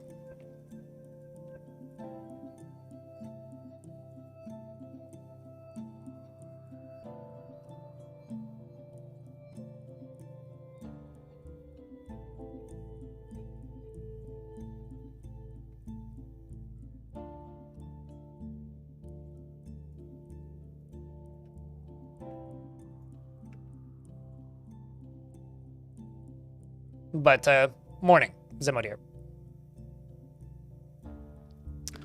Okay, let's unpause the game. I need to pause and make sure that I'm getting this temple done.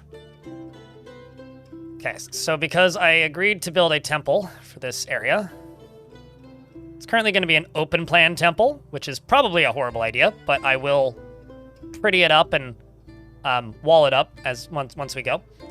So this is going to be a temple dedicated to the Hateful Communion. They must be lovely people, I presume.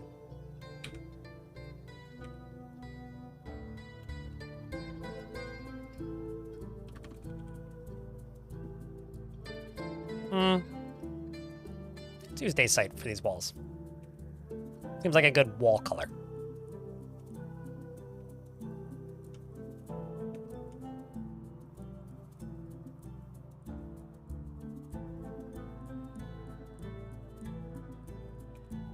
Let's just do the corners first.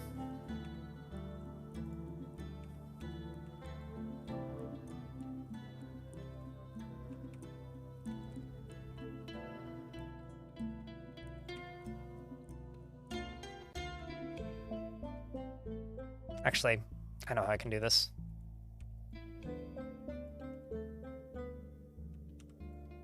If I just go around once I'm done designating it all, and erase the areas that they can't reach. This is like a much different way than I normally build stuff. I'm curious to see if I can make this work. I'm gonna have to do a lot of erasing though, which means this is probably not the most efficient or convenient way to do this, but fuck it, I wanna try. So basically I'm doing 2 levels at a time, and then I will go through and manually delete the ones on the upper level that they won't be able to build without the lower level being in place. So I'm gonna go here and I'm just gonna do this. Set it to the paint tool, and then just go boop, boop. So they'll be able to build those, boop, you'll be able to build that, boop, you'll be able to build that. Right there, and then that one, and this, and this, and this and this. That one will be fine. This one won't. That one won't. Okay. Then the last thing I'm going to do is I'm going to go down to the bottom here. Right here. And I'm going to go build stairs. Come on.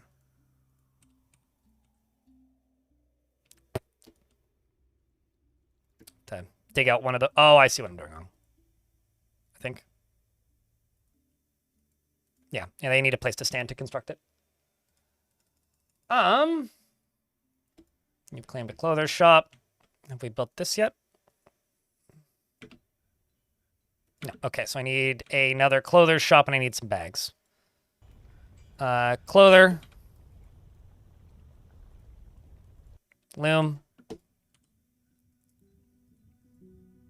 Actually, what do I have the most cloth of? Silk bag. Sorry if I'm not looking at chat. We'll get back to you guys in a sec. A bunch of things going on at the moment. Okay. Any semblance of real world is just coincidence. Sure. Yes. I would sort of agree with that statement. I don't know why we're talking about Dwarf Fortress resembling the real world, but...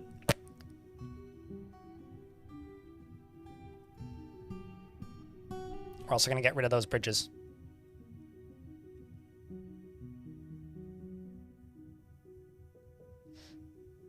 Lava takes a while to cool off, so it's not that crazy. I don't think, anyway. Oh, I know the problem here. I don't actually have these sand zones designated, eh? That's the issue, right? Sand. That's also not helping.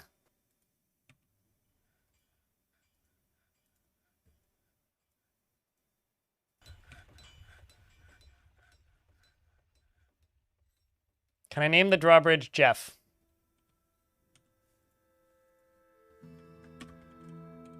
Jeff, and I'll give you a bonus. Jeff and Jeff. There you go. Cosign. You're welcome.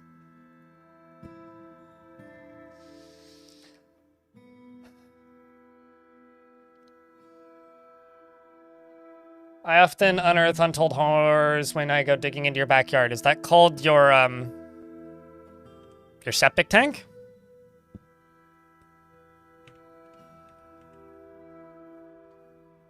Because I would agree those are terrifying.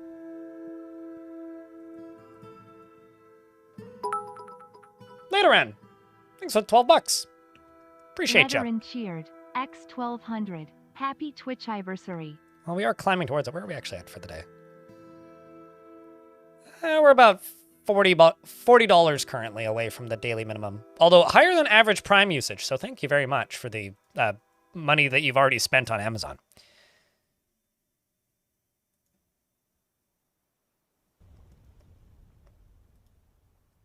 Because that stuff does add up. Oh, come on.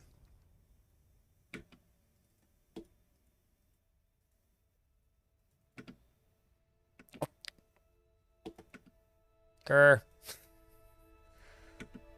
What if I go here and just type in bag?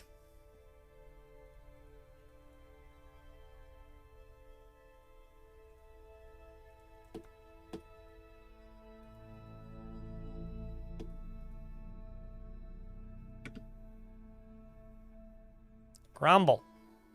Okay, they're probably just putting seeds in them, right?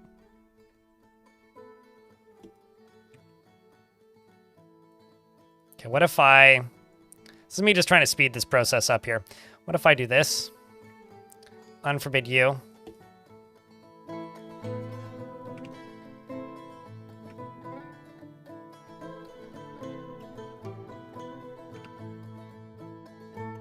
Come on.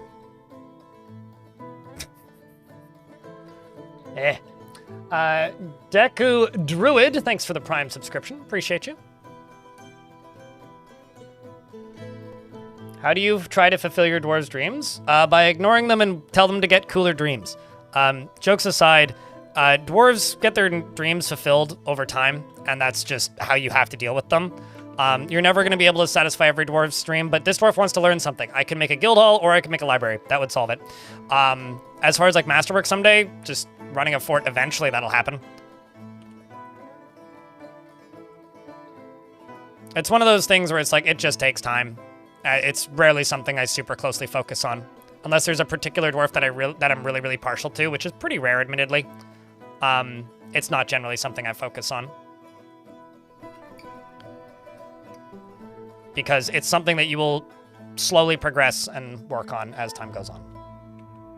Yeah, I have no idea how you would ever fucking complete one of those, like Everlasting Peace. I'm sure there's like a way to do it, but I have no idea how one would do that.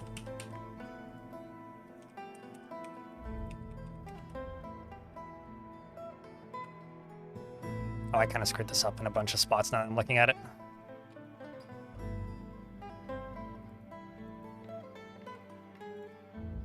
Crypt beer.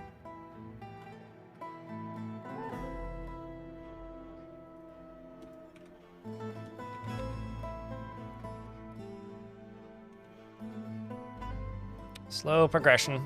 I'm trying to figure out how the hell I'm going to do this. And Caligar, thank you very much for the 17th month.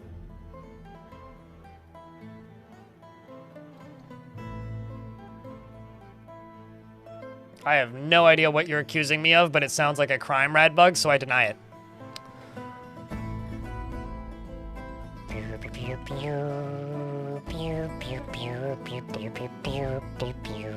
I'm gonna make...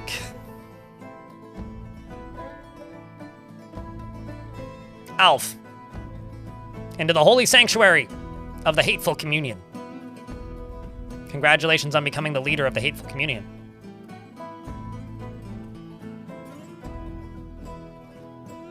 And speaking of satisfied, my Strange Mood by Snail is now being completed. You don't have to, Sultan. Like, you're not gonna lose... Wait, oh, actually, hold up. Your save file's borked. Did chat figure out why? I am joining the hateful community. I mean, let me tell you this. If there's a fire burning and your frame went down to 0, your save file's absolutely not borked. Just get up and leave the computer for a bit and then come back. It'll fix itself. Or just spam escape and then retire and reclaim the fortress, or just extinguish all with the hack. Like, frame rate going to 0 due to fire is never a lost save file. The only time you get a lost save file is if it fails to load, and you have to try really hard to do that. Like, you have to kind of intentionally break your save. George, thank you very much for the 11th month. Welcome back.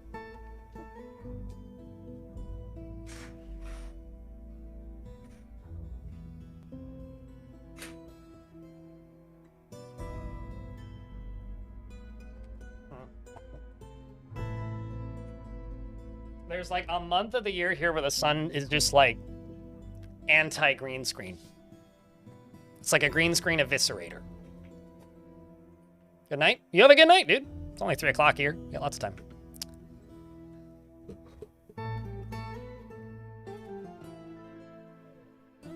What are the secret mooders' preferences? They're not secret.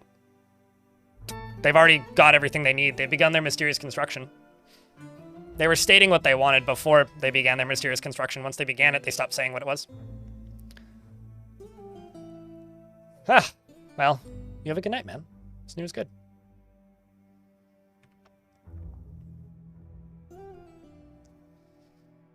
And it just stays there? I wonder if you're further north than I am, or not. What times does the sun set over there, generally? Later on? Just a fire burning over there. That's funny.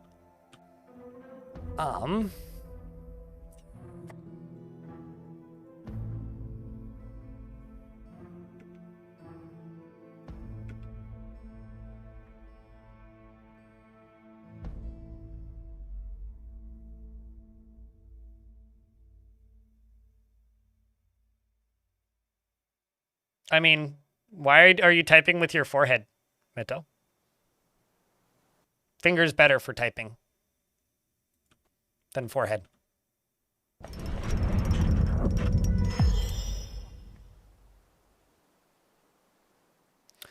Snail has created Voto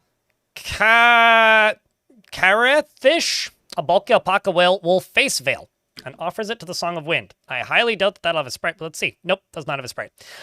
This is a bulky alpaca wool face veil. All craftsmanship is of the highest quality. It is decorated with alpaca wool and made from alpaca wool cloth. This object, of course, menaces with spikes of sheep wool, and on the item is an image of dwarves in green glass. The dwarves are traveling. The artwork relates, of course, to the foundation of Trumpet murdered by the Song of the Wind of the Lance of Men in the early spring of 257. Oh yeah, you're way further south than me then.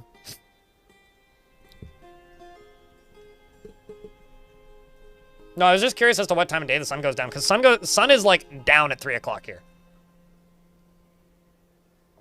Or not down, but it's down below the building across the street from me by 3 o'clock here. It's like 3:34 now that the sun's down.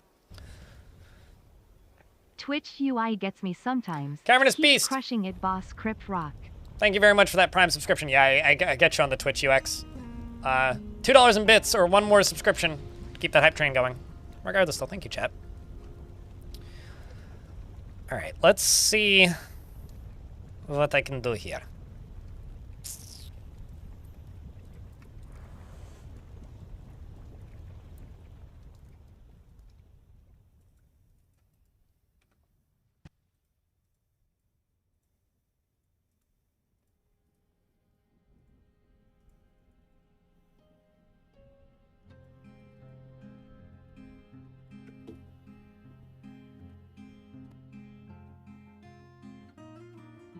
It's 4:13 p.m.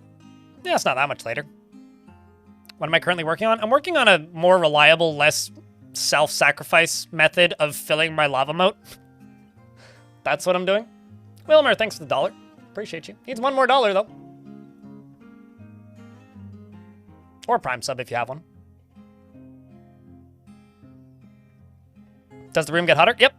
So if you hit this button, mining, if you see these little red squiggly lines, that means that it's very hot there. We had a map, the last fortress that I played on, the trees above ground had that indicator, and we used DFHack to see how hot the game was pretending the game was, or how hot the game thought the map was. And we did a little bit of math and figured out that or somebody in chat did a lot of math. I did none. I just simply said the number. Anyway, somebody in chat was nice and did a bunch of math, and we were able to discern that it was roughly 40 degrees Celsius in there. Foul_G cheered. X100. Dollar bill. Little late, but I appreciate the attempt all the same. Thank you very much for the $1, Foul G, but the hype train has ended. Thanks for the little hype train chat with the 4 subscriptions and $13.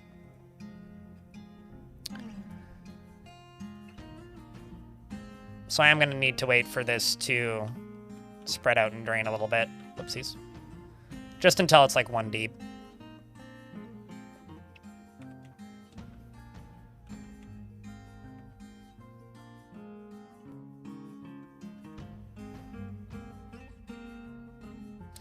I could also have chosen an area to do this where this would have been faster and less silly, but I didn't, so.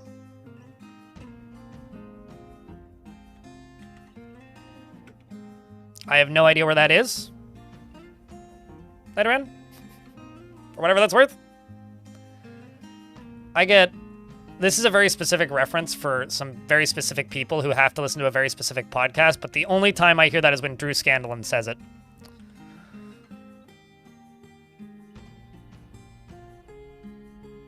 TJ, thank you very much for the 57th month.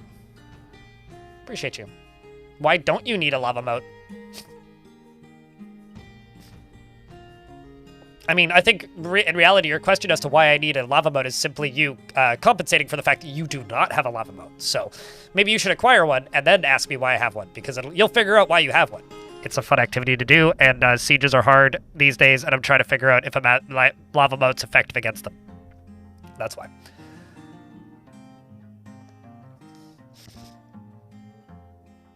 Sorry, I need to clear my...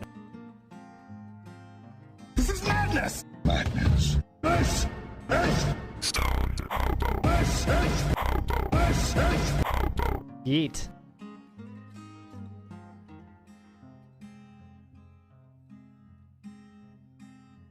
Bah. How was Warp Tour? I mean, honestly, if you put sharks in a moat and a bunch of baddies fell into it, I'd be willing to bet that the baddies would just run away in fear. And so would the sharks.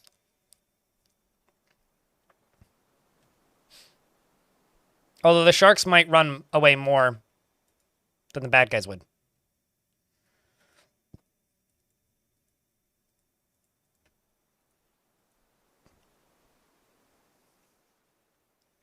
Oh, probably my fault, yeah? Or just blame the... Or just blame the airplane.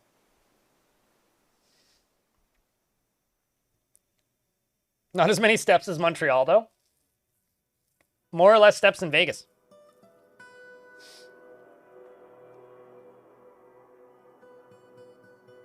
I mean, I've been told by Mythbusters that if you punch them in the nose, they leave you alone. So I think that sharks actually are very human.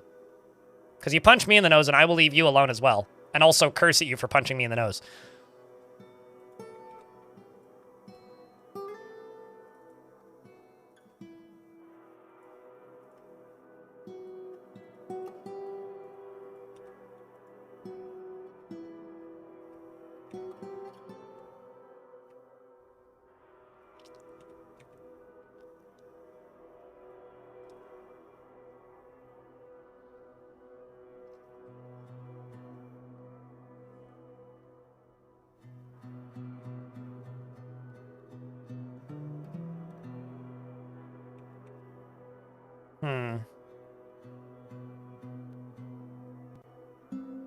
There's like no way to do this safely.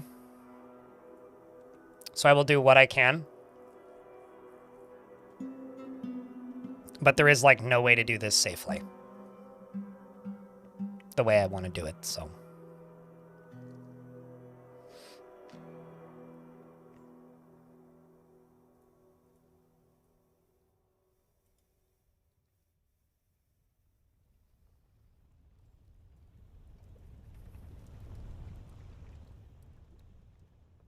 So what I'm going to do is I'm going to build all the way over top of this.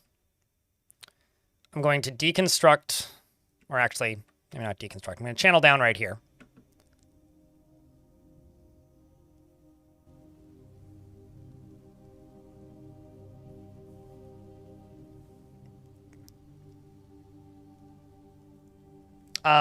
Bubbles. Gunmetal unicorn.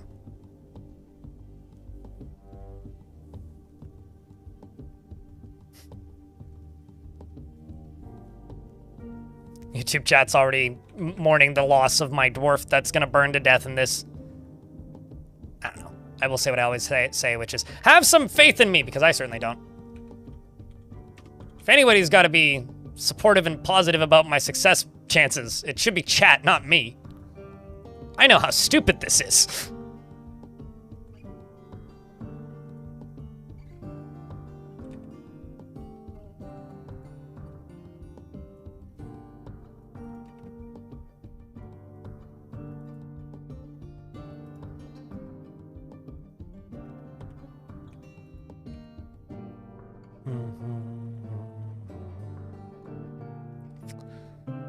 Ay, ay, ay.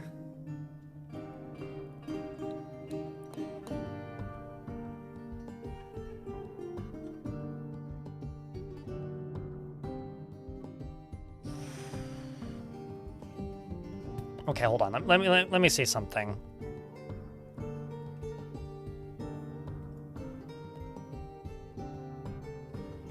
I'm trying to figure out.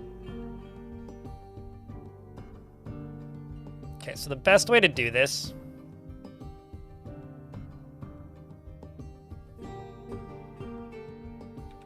be to do it this way.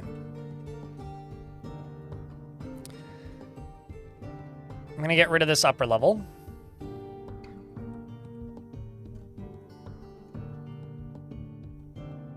And instead build it down here.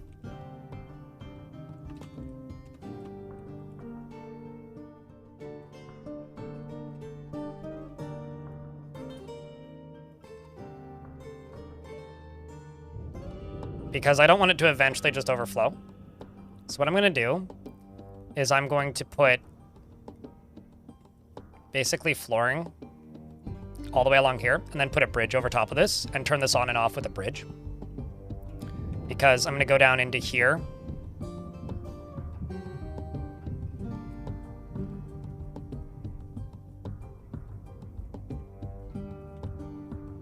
And then channel down right there to get this in, so.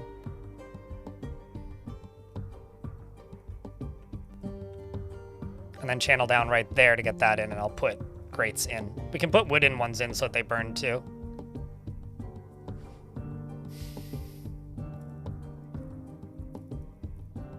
That's the way to do this.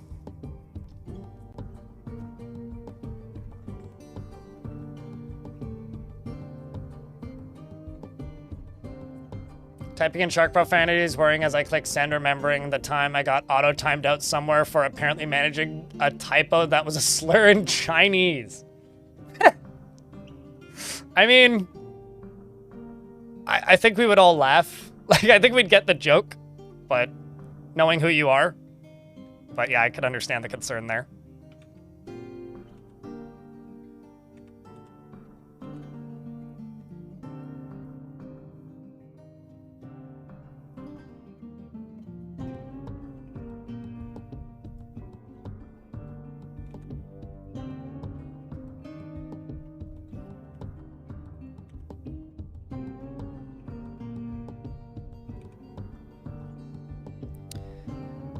Okay, let's go here.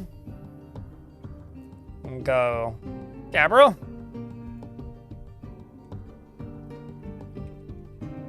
Just checking. I'm assuming the answer is yes, but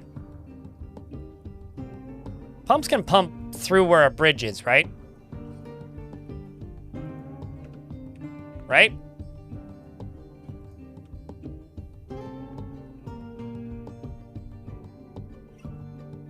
Right?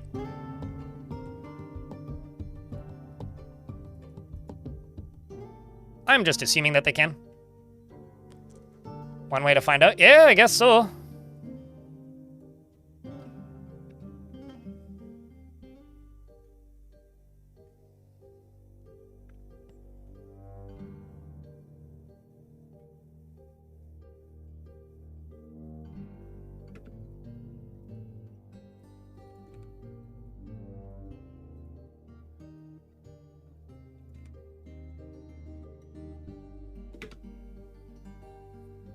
I don't know why there's a cow there, but there is.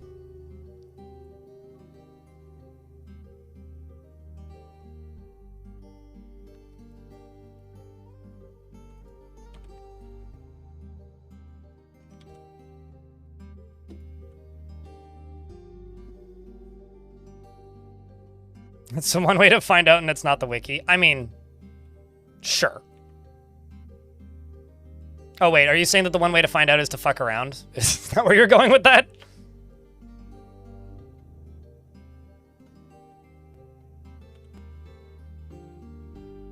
I mean, it is a well-known fact that the best way to find out is to fuck around, so...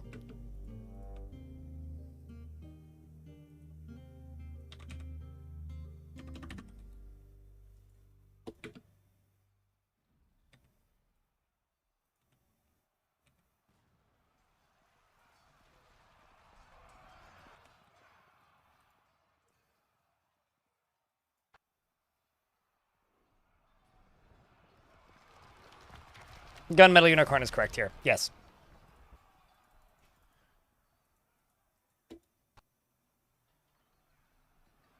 The poor dwarves are so overworked they haven't had time to realize that they're upset. Best not tell them, right? Okay, so ads are going to start in 20 seconds. I will do my best to pause the game during those ads, so that minimum video game is missed.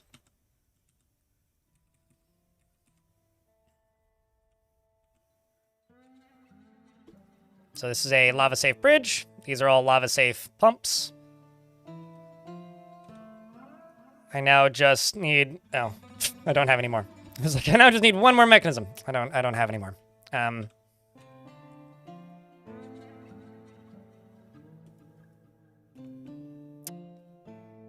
Why is there warthog blood in my fort? That's not supposed to be there. Who put that there? Clean up your goddamn messes, you lazy shits. Rock mechanisms. I need to make this out of gabbro, which I only have 3 of. Here's hoping it's accessible.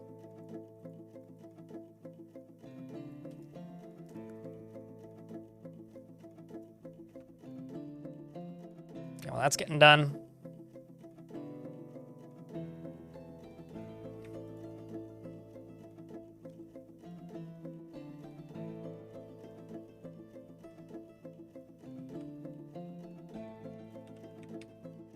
So I'm going to unforbid every one of my named miners. except for the Daggett. Daggett is going to be a hero here, hopefully.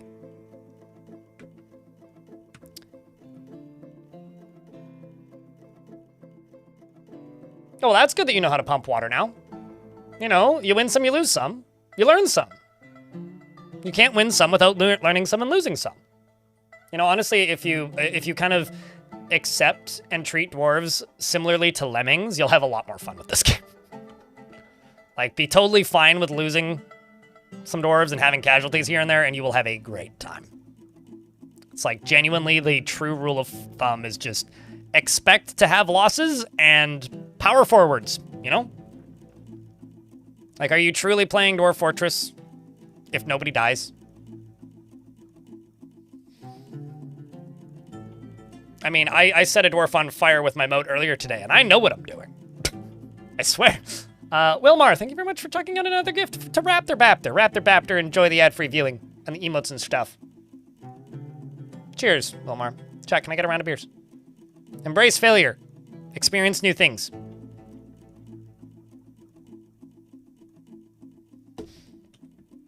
You get way too attached to your dwarves. Me too. I mean, I get genuinely bummed out and sad sometimes when dwarves die. But it doesn't mean that it's, like, not sometimes fun to just say, oh well.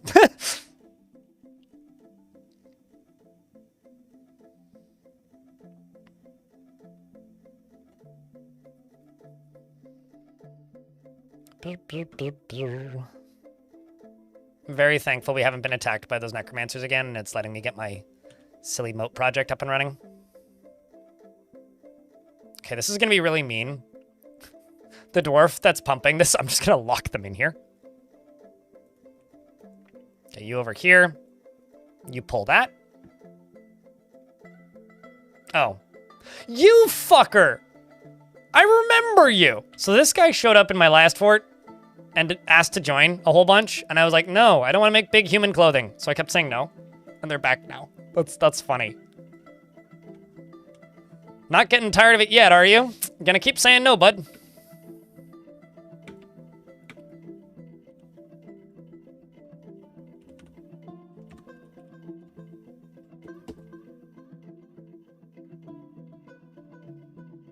Gaming-related ban remains the time that I got banned from the Steam community for spamming the Bay 12 site during the outage of the starter pack download site.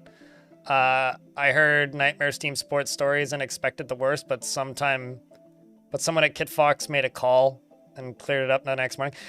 Steam has very good customer support for developers and pretty good customer support for people who play video games as well. But obviously it could be better.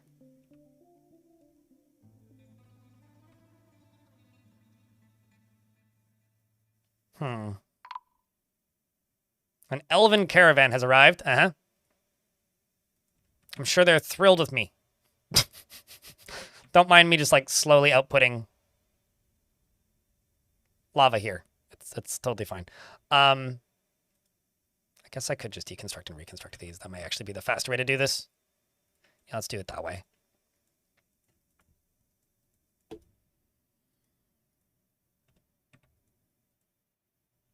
Don't you think of being a stupid and doing that?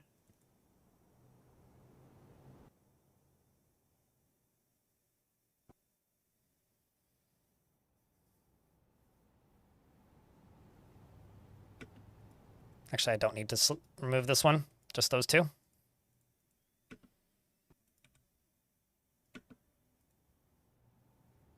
Pump going north. Gabbro, nethercap, nethercap. And this can be stopped. You can go this way. Please don't catch fire, Zapper. That would be very unfortunate. Some migrants have arrived. Yay! So at least if you do catch fire, we'll have more to replace you. Whew! So far, so dwarf.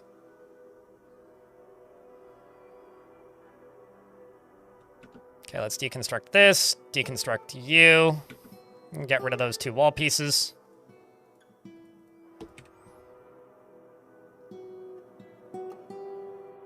Okay. So far, so good. Let's go north. Go Gabbro, you.